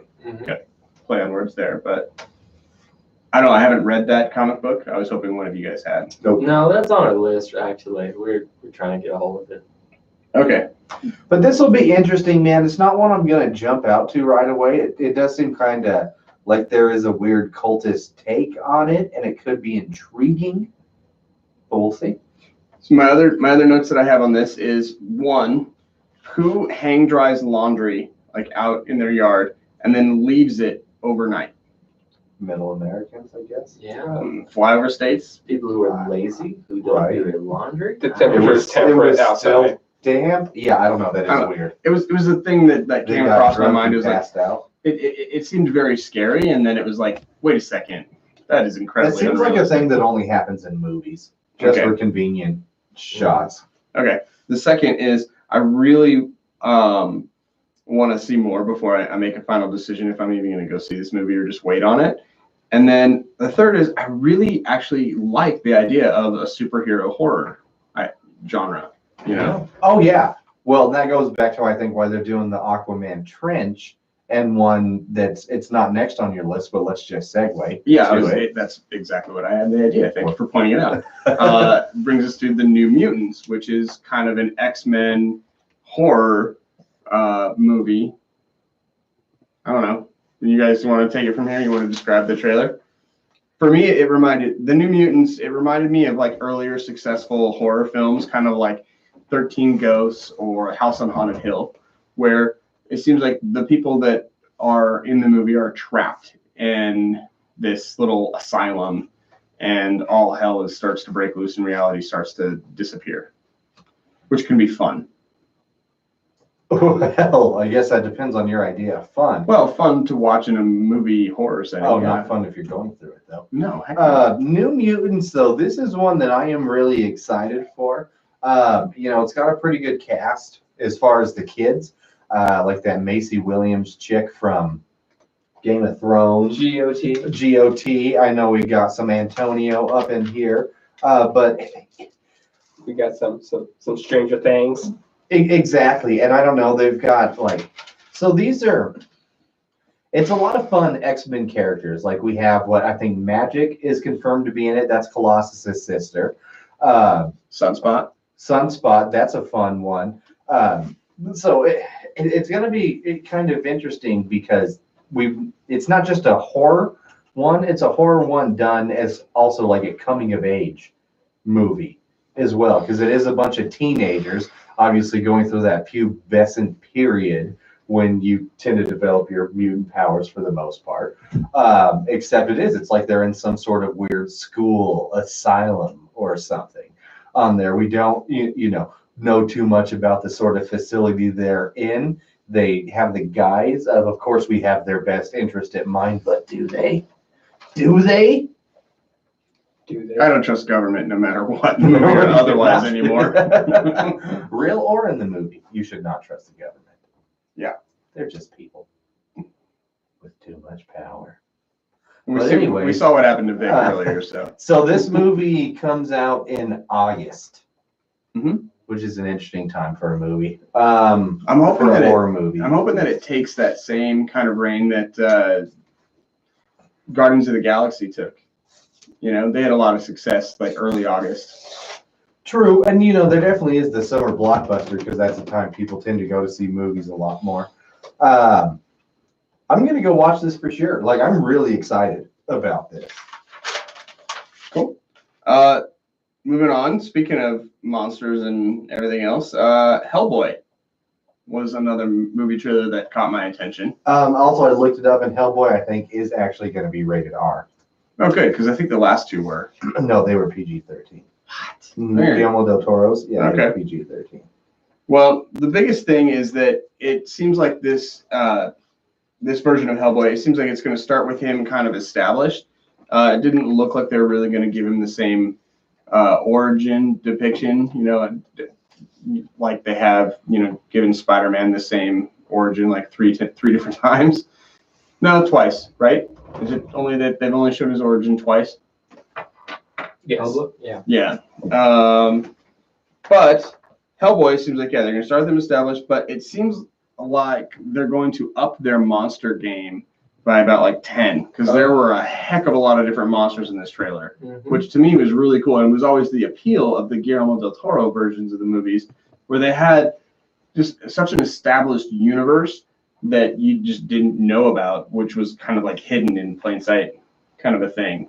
And all of the monsters and, either special effects, practical or otherwise, they seemed really cool in those films. It was just kind of like, oh, well, all of this stuff is just natural to them, which just, it made it seem so intriguing to watch.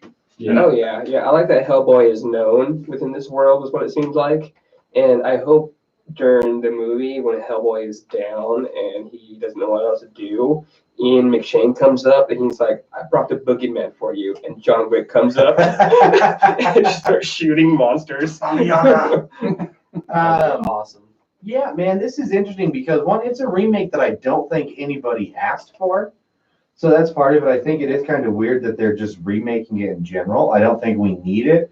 However, with that said, I do think it has potential. It looks totally different than the original. So that I'm kind of excited for, like as a different take, maybe a little bit more humor with it. It doesn't look like it has as much of a love story as the Guillermo del Toro ones. Which I'm totally fine with. Agreed. I just hope it's a Hellboy movie and not a Heckboy movie. Am I right? Wow. Wow. Look up Owen Wilson wows. Wow. Wow. Like there's a whole montage. There's like one that goes 8 hours on. Man, I saw one that was lightsaber battles, but instead of lightsaber sound effects, it was replaced with Owen Wilson wowing. Yep. At that. Speaking you of, should do yourself a favor and watch that one. Speaking of John Wick, there is a Owen Wilson. Every time that John Wick shoots somebody, it's a wow. Really? Yeah. So, okay, speaking of, I know that's on the list too, John Wick 3. Exactly. See what we did there, people? Mm-hmm. We're making this live. My notes on this are we sure it's the last chapter? It doesn't say it's the last chapter, does it? As far as I know, they haven't made any indication that they would have to stop at 3. Well, they don't want to spoil the movie, but this was only originally planned to be a trilogy. It was. When Okay. they came out. That was, I listened to an article listen to an article, goddammit, a podcast with Chad Stahelski, one of the directors of it, and he said that was the original plan, was they wanted to do a trilogy with this. So my guess is this is probably the last one. Okay. The second note that I have is that it looks like it will continue the trend of amazing, long-running, choreographed action shots, but just like the intensity of it compared even to the last ones, we brought up to 11, which that just sounds amazing and fun to watch because action scenes nowadays, like you can do them, but you have like with jump cuts where it's, you know, in between the action, it's like, okay, well, they shot that one on one take and they did this other one on another take. But that's kind of been one of the cool things about John Wick is that it's just one big, long take. Well, that's the power of Keanu. He's so good, and having a guy like Chad Stahelski and then David Leitch at the helm is they came up through being legitimate martial artists, stunt directors, and then assistant directors. So they literally just kind of went through the grind bottom up and really kind of perfected that game. And then you have someone like Keanu Reeves that you're just like, okay, he does exactly what I need to happen here. Okay, so with John Wick 3, there looks like there's going to be like a crazy 88 motorcycle sword fight scene. Dude. I saw that. I was like, okay, yeah, they're bringing swords into this. I like that a lot. Well, and I don't think, you know, this might be the end of the John Wick movies, but I don't think that's the end of the universe. Because didn't we talk about a few podcasts ago, maybe a bunch of them, I'm not sure what the status of it is now, but they were going to do a show based they still around this, plan to kind of do, based out of the hotel. It's called the Continental. Thank you. They do plan to do a show that continues to build the world around this. Keanu will feature in that. Like he will do an episode. I don't know. Probably if do he'll the multiple pilot or episodes, something but- just to bring it in like Nick Yeah. Fury was in Agents of S.H.I.E.L.D. Exactly, just to kind of build the world, especially too. Kobe Smolder, she helped build the world as well in Mhm. Agents of S.H.I.E.L.D. So He was in like 3 or 4 episodes. So that could be kind of cool, man. Well, you know, if you don't mind, you know, in the trailer, you see Mark Dacascos. Mark. oh yeah, Yeah, I told Jerry that last night. Like Mark Dacascos, man. And I want him, because he seems like a bad guy, right? They're trying to trade. He wants like the $14 million to get John Wick. But I want them to become friends and then find their dragon medallions and then become the double dragon. Oh, wow. And then Oh, and wow. that reboots the series for Double Dragon. You get John Wick and Mark Dacascos. And Fucking Mark Iron Chef's Dacascos. chairman. Yes. Oh, that's beautiful, Paula. Fuck Oh, yes. Yeah. Awesome. Combining universes. I'd be on board. Excuse me. Wow. Wow. Very cool. I have no transition from that to Toy Story 4, but that's the next movie up that we're going to talk about. Much to the disdain of Jerry's, he's giving me this stare like, how dare you? My notes on this, I'm just gonna say it's PFFFFFT. Enough already. That's my notes on Toy Story 4. True story. And that was after I watched the trailer. Did you watch all 3 of them? We watched a couple. Okay. I feel like I definitely watched enough. Okay. So I just thought the trailers were interesting in that they were kind of making fun of themselves. They were being a little self-referential. Oh, absolutely. That was one thing we commented was when I said that was even the trailer is aware that they don't need to make this movie. Did you guys see that Keanu Reeves is the voice in this? Yes, he's a new That was my character in transition. it. I missed it. Ah, Thank you, man, come on. You had it right there staring at you in the dick. He's like listed as a main star in this movie. He's- It's and just- Keanu Reeves, Patricia Arquette, Tom Hanks. That's how that And I works. remember reading that because I don't know if we talked about that on the podcast, but I did read an article saying Keanu Reeves was a new major character in Toy Story. And like he wasn't in the trailers. I would have recognized that voice right off the bat. Right He away. is not in that trailer No. or trailers we saw. No. No. I'm excited. Okay. I do think it was interesting though that Michael Key, and Jordan Peele were in there as Ducky and Bunny. Yeah. Those are the 2 carnival animals that are in the trailer. Well, and if you watch a lot of Key and Peele like we have here, they even did kind of like their valet skits though. Oh, totally. At the end. They totally did. Totally did. And that made me a little sad. Yeah. Which I hope is just in the trailer. Because I don't know, man. I'm just fucking over Toy Story. I liked the first one and that was it. You saw the other two though. Oh yeah, and I remember being like 10 years old watching the second one, and it was very distinctly the first movie I ever remember thinking, oh, that seemed like a cheap rehash of the one I just watched with roles reversed.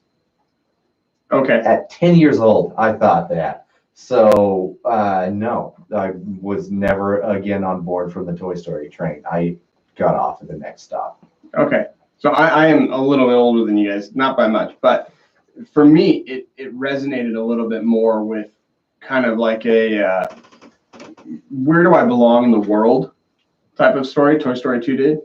And in number 3, it was very much a, kind of a, there's a passing of the torch. There's a, okay, this life is now gone. Like at that point in my life, I was, moving on to, moving to Idaho and everything. I just got married, and it was kind of a pivotal change point in my life, where I kind of graduated college. It was that kind of a moment for me. And, so it resonated on multiple different levels, in that,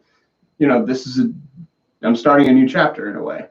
Interesting. Oh. So those movies hold a very good place in my heart, because I've always felt like there's been a deeper meaning behind each one of them, not just on the main, topic, but also, kind of you dig a little bit deeper in between the lines there. So it's one of those things for me where I like Toy Story, and I really am hyped up about this just because I know what Pixar is capable of, and I'm hoping that they're able to bring it again, especially with these characters, because they're fun. Sure. Here, back to Keanu, though, more importantly, because for him and Patricia Arquette, it just says voice and voice. It doesn't say the characters. Correct. But if we go to the synopsis up top, a new employee called Forky joins Woody and the gang. A road trip alongside old and new friends reveal how big the world can be for a toy.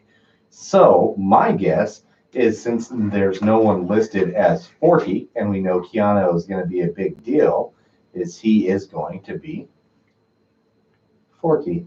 Potentially, he the very first trailer, which has them all kind of like holding hands or whatever, Forky does have a line where he's like, "I'm not a toy. What is this? Oh my gosh!" And he freaks out, and then they all like collapse.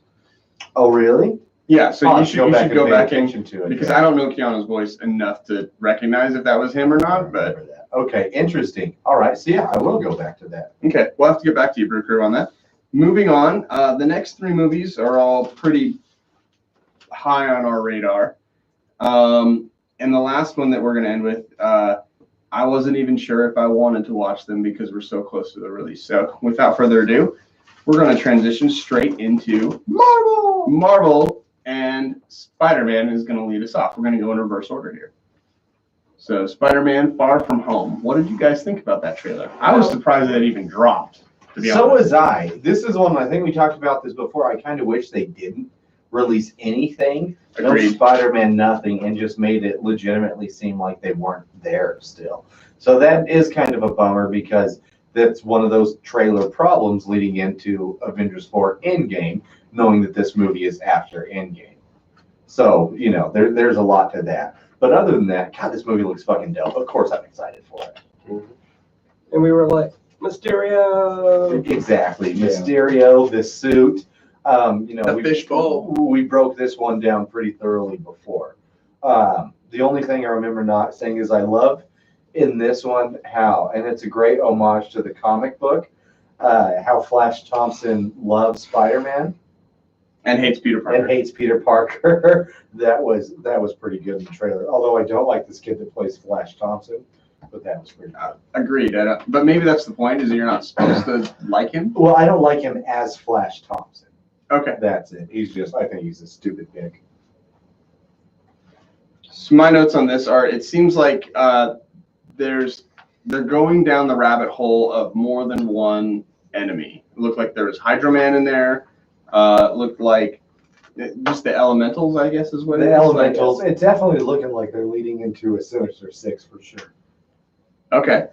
Because, what's the Molten Man guy's name? I don't think that's it, but I thought I saw something like that in the trailer. It's like Magnus or Magnaman or something pretty lame like that. Yeah, Pretty much molten. not a very known character. And then Mysterio shows up, and it seems like Mysterio was fighting Hydro Man, which That's not Hydro Man. okay, I Hydro could call him Man's Hydro different. Man, but whatever. Right, because Hydro Man is not an elemental. The elementals are a group of four specifically. So you have your like earth, fire, water, Wind. wind. And so this is the water version. I can't remember exactly what the name of it is, but it is not Hydro Man. Very Okay, specifically different. and so he was fighting him. So that was, to me, that was very interesting. In my opinion, we know that Mysterio is a bad guy. It seems like maybe he was controlling them. Maybe it was all for show. That's a theory. That's a big theory, man, is that might be indeed the case. Because he's supposed to come in as like a good guy in this one. So yeah, that was a theory I think Vic and I shared, that it's a ruse. Okay. And then the last two things that I have is his Aunt May knows now Yes. that he is Spider-Man, which is, I think, is the first time we've seen in a movie setting that his aunt knows. In a movie setting, yes, I think so also, which is extra interesting in this one because not only does she know, but she clearly supports it. Yes. So it's because we see that because it looks like she put the suit in his suitcase when he took it out.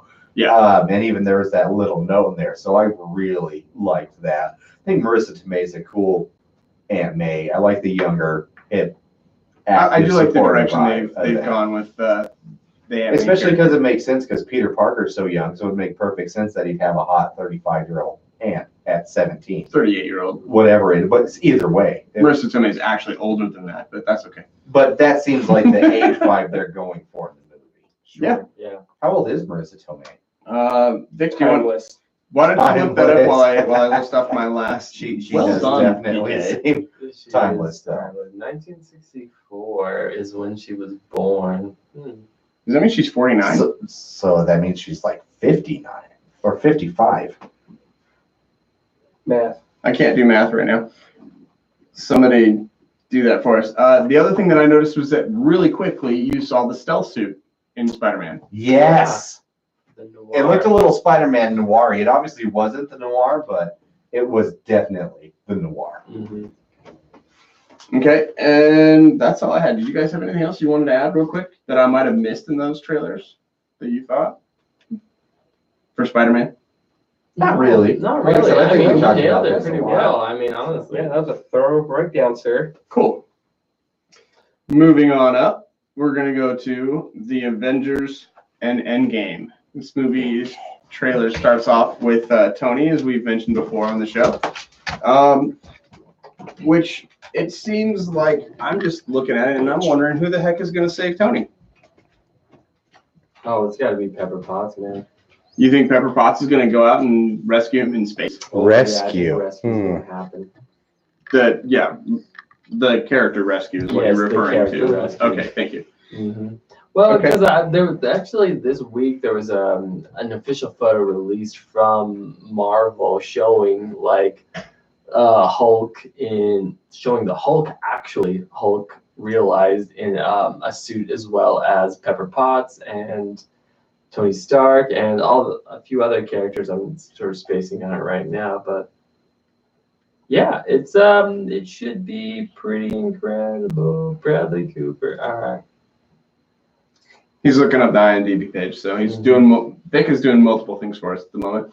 Okay. The other notice that I have is, they showed the very next scene after they had Tony take his memoir retrospective, last kind of message to Pepper Potts.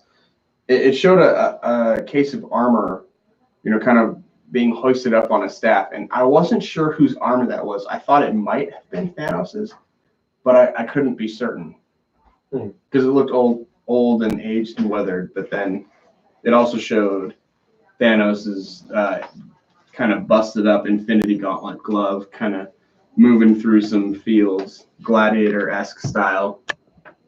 So I wasn't quite sure whose armor that was. You talking about his armor as a scarecrow? Yes. Oh, okay. Well, yeah, it's a scarecrow. It's just a scarecrow. It's there in his farm. Yes. Oh, so basically he's saying that Thanos is now a farmer. That's what he wanted, essentially. Yeah. Yeah. He just wanted to chill after killing everybody. Okay. Half of everybody. Everybody. Yeah. Okay. Genocidal farmer. Interesting take on the He character. just wanted to retire. Well, Hitler was a He worked really hard genocidal for that. vegetarian painter, so. Well, that's a good point. I mean, he worked really hard for that goal. He accomplished it. Good on him. Good. All right. That's true, though. That's what happens when you work for your dreams, positive or negative. You work for them, you'll achieve them. Oh man! Also, in Hitler's case, meth helped. Yeah. Yeah, not a downside there. The next scene actually reveals Hawkeye having kind of a new costume and a sword. Ah man, I'm so excited for Hawkeye. Hipster haircut. Hipster haircut, totally a hipster haircut. But I did miss him a lot in the last Avengers. I've always liked Hawkeye. I like Jeremy Renner a lot. So, yeah, I'm stoked to see him back. He looks like he's going to be a bad motherfucker. Who do we think's going to die in this? Like, actually die? Do you guys think Cap and Iron Man are going to die? Hawkeye going to die? We going to call him Hawk Die? Because he died?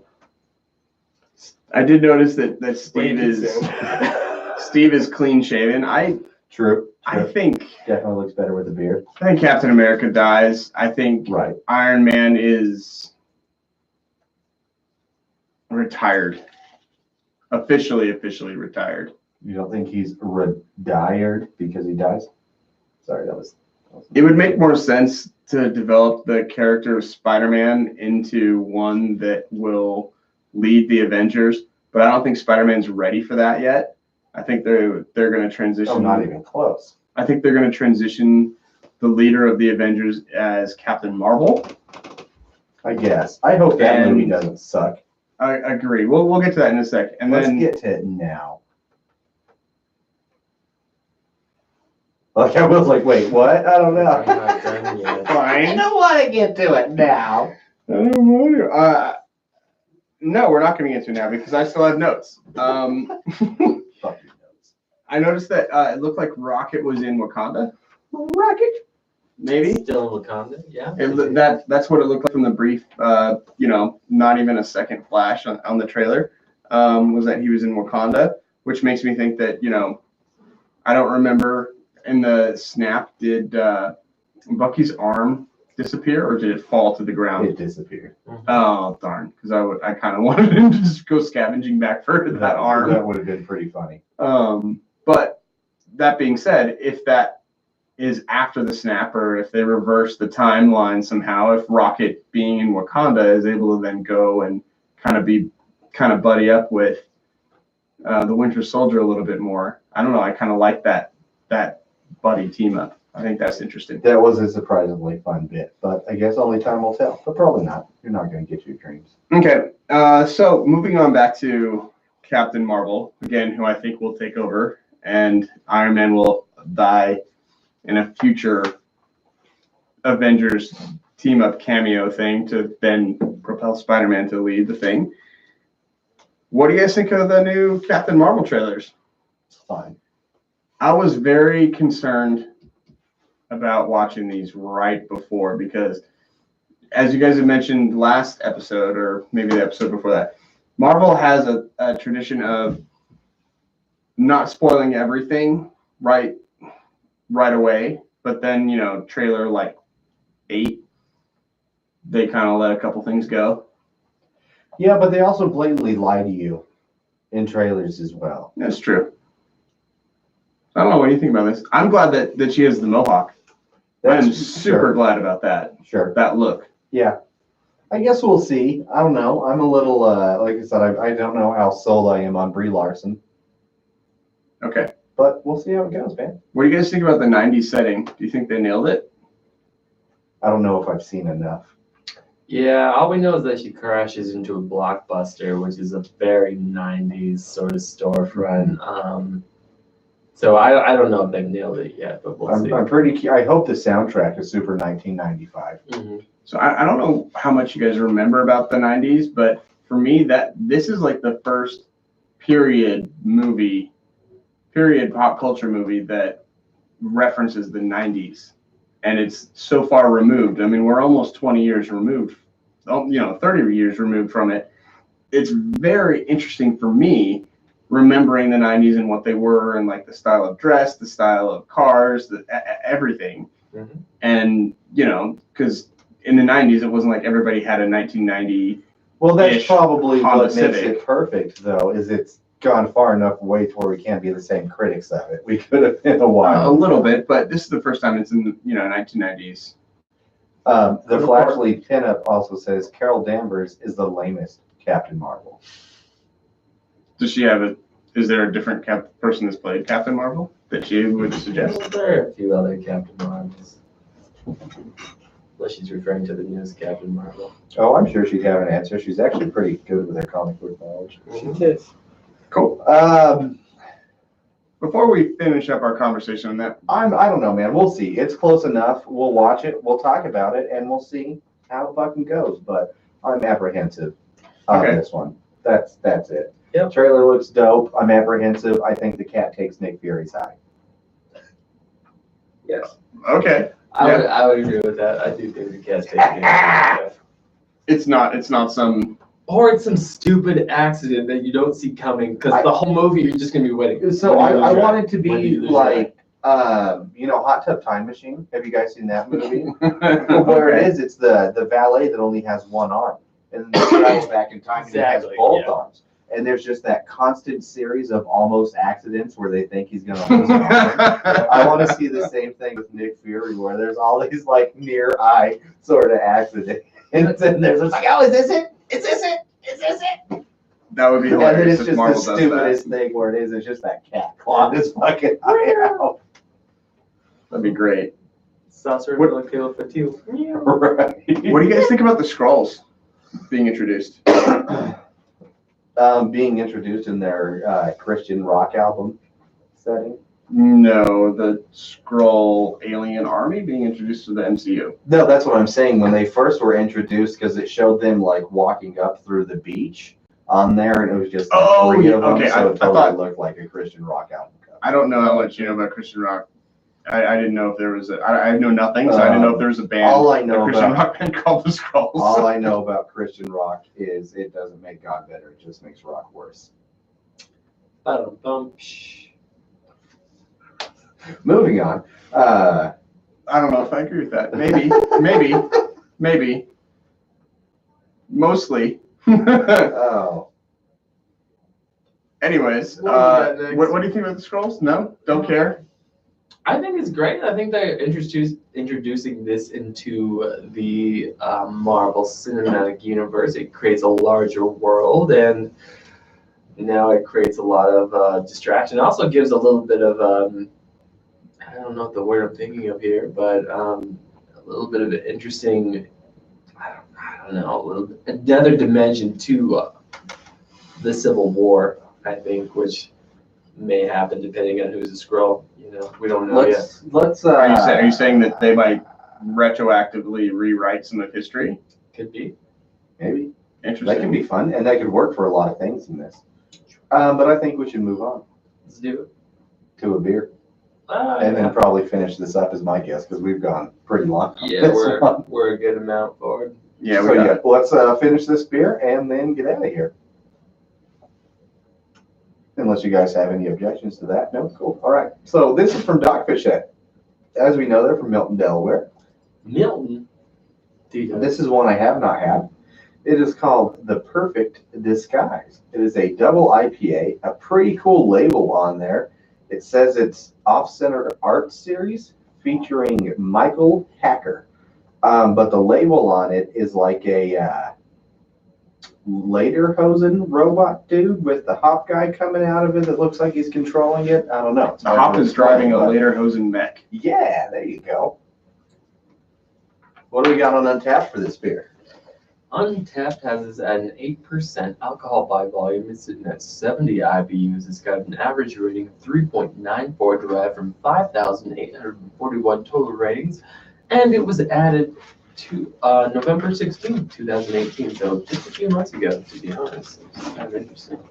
It has 5,279 total check-ins this month. Today is the 10th of February. Dang. That's wow. That's amazing. Kind That's of powerful. kind That's of best. pretty impressive. Yeah. That's a lot. Also, to go back to your question real quick about Miss Marvel, the Flash League dot pinup says Kamala Khan. Yeah, that's what I thought. Yeah. Okay. Which makes sense. Come on. Very good point. She's good, pretty good great. job. I've never read anything with Kamala Khan though, but she does definitely seem like one of the newer characters that quickly became beloved. Mhm. I agree with our person that's commenting. I can't remember the name of the thing because I've been drinking. Good But enough. no, I agree.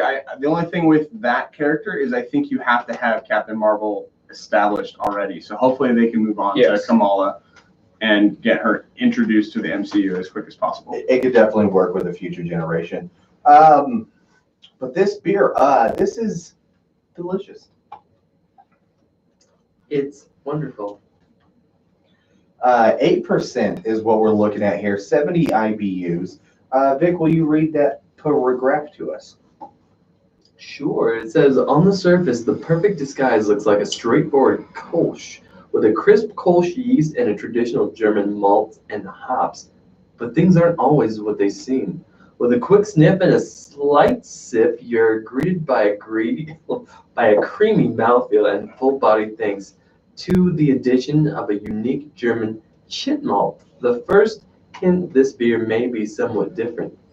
Hiding deeper behind that German disguise is that double dry hopping of an American double IPA with nearly 4 pounds of German and American hops per barrel. It brings tropical flavors of citrus, tangerine, mango, gooseberries, and peach. I don't know what a gooseberry is, but this beer is fucking delicious. It sounds fantastic. I will say that. It's gorgeous. Wow, that was quite the paragraph on there. Yeah, it got a little crazy. Rather, but you read it like a champion. So I can kind of see that German flavor and inspiration in there. 3.94 rating. Wow. This one wasn't too bad either. I want to say it was $2.80 a bottle, like a 12 ounce. I could be wrong on that. $3.50 would change. All right. $3.50 would change, bitch. You naming the cheeseburger prices? What are you doing over there? I'll take a cheeseburger, sure. You should always keep that $3.50 on. Yeah, about $3.50. $3.50. Paul, what do you think about this beer? You know, there's like a piney, citrusy smell to it, which I think is just fucking pleasant. Mm-hmm. And then there's kind of a tartness to the swallow, which isn't bad either, actually. It's a surprisingly complex beer. There's like a lot going on in here, but it all works really well together, I think. So if I were to rate it, I would rate it at 3.5. 3.5. All right. Not a bad rating. I'm really surprised. This is a super gentle, like 8% beer. Definitely doesn't taste that high. I think I'd give it a good old-fashioned 4. I'm digging it. I don't think it was too overpriced. Like I said, it's super complex, but it works really well. If I could go and rate this in between a 3.25 and a 3.5, I would. That said, I think I'm going to go 3.25. Oh. I don't think it's bad. There's something weird, like it's just heavy on me at the very end, where I'm not liking it. I don't feel like I'm liking it as much as I should. I don't know. You may have had too much already. Or maybe I've grown too accustomed to the hazies, and I know that this is a double IPA, but yeah, this is an Imperial. Interesting. I think this is really well rated, honestly. Out of 1,500 total ratings, I would agree with a 3.94. I'm going to go with a 4 even on Untappd. I think it's a very well rated beer. I think it's complex, it's malty, it's tasty, it's smooth on the front end and the back end. Oh, thank you. It's just a tasty beverage as a whole. Word. I can get behind that. I dig that. So, man, again, split on the table. With this, it's weird how Vic and I tend to lean a little bit more in the same direction, and PK and Will do. weird. Well, I guess that's why we're all representatives of this show. It helps. It's good to have a balance on there. Got to. I think that's pretty much about it, huh? You guys been watching anything, reading anything, doing anything, playing anything? It's snowing outside. It's snowing. Built the snowman with my kids. Watched The Grinch. It's like we're getting ready for Christmas all The over new again. Grinch? The new one, yeah. How was it? It was all right. It was pretty heartfelt. Yeah. At times, it felt a little bit too on the nose, but it was a good comedy. I mean, you know, go see it. It's a good addition to Christmas-centric movies, Okay. in which there's not enough good Christmas-centric movies. There are a lot of really bad holiday Yes, movies. and we've been over that. Yes. Go check out episode 47, I think. Yeah. Okay. So. Paula? Oh, I've been watching this new anime. It's called Kuromukuro. Visually, it's just, you know, the colors are vibrant and beautiful, and the backdrop is just mesmerizing. But it's essentially about this research facility that thought they found an old remain of a giant, like the skeleton of it, but really it's a mech. And aliens come and invade the Earth, and they come with their mechs. And then all of a sudden, it's like this handsome samurai rolls out of nowhere, and him and this hot teenage girl are able to control this mech, 450-year-old mech, and then they save the world Are they fighting dri- aliens. They They drift. drift. They fucking drift because I'm they're in. anime. Is this on Netflix? This is on Netflix. All right. Honestly, it's very entertaining, and I encourage anybody who just loves mechs to just come get at it. It's very funny and very just captivating. I'm on board. What is this again? It's called Kurumukuru. I have it right here for you. All right, I'll check your notes. There you go. Kurumashiguru. Look at the crotch. Yeah. And that's all I got. Awesome. But it's entertaining. I don't have much. I've just been reading my comics recently. Just getting caught up on the Flash series right now, which is kind of my favorite. Been watching CW's The Flash. I kind of lost Arrow, I'll be honest, and Legends of Tomorrow. They've kind of gone by the wayside. I haven't found their stories to be super interesting this season, so Interesting, really. I've let it go. Yeah. Usually I'm on top of that, but I've decided not this season. We'll see what happens. Interesting. Oh, cool. What have I been doing? Man, I've been finally starting to edit videos again. Having fun doing that. Put a few of them out. Thanks. Check them out. Finally, right? I've been a busy man, but I've been watching this. It seems weird, but these marble races on YouTube. I think I made you guys watch some of these. Like It's- Marble Run? Like sort of. It's literally this guy who does a whole shit ton of different marble events.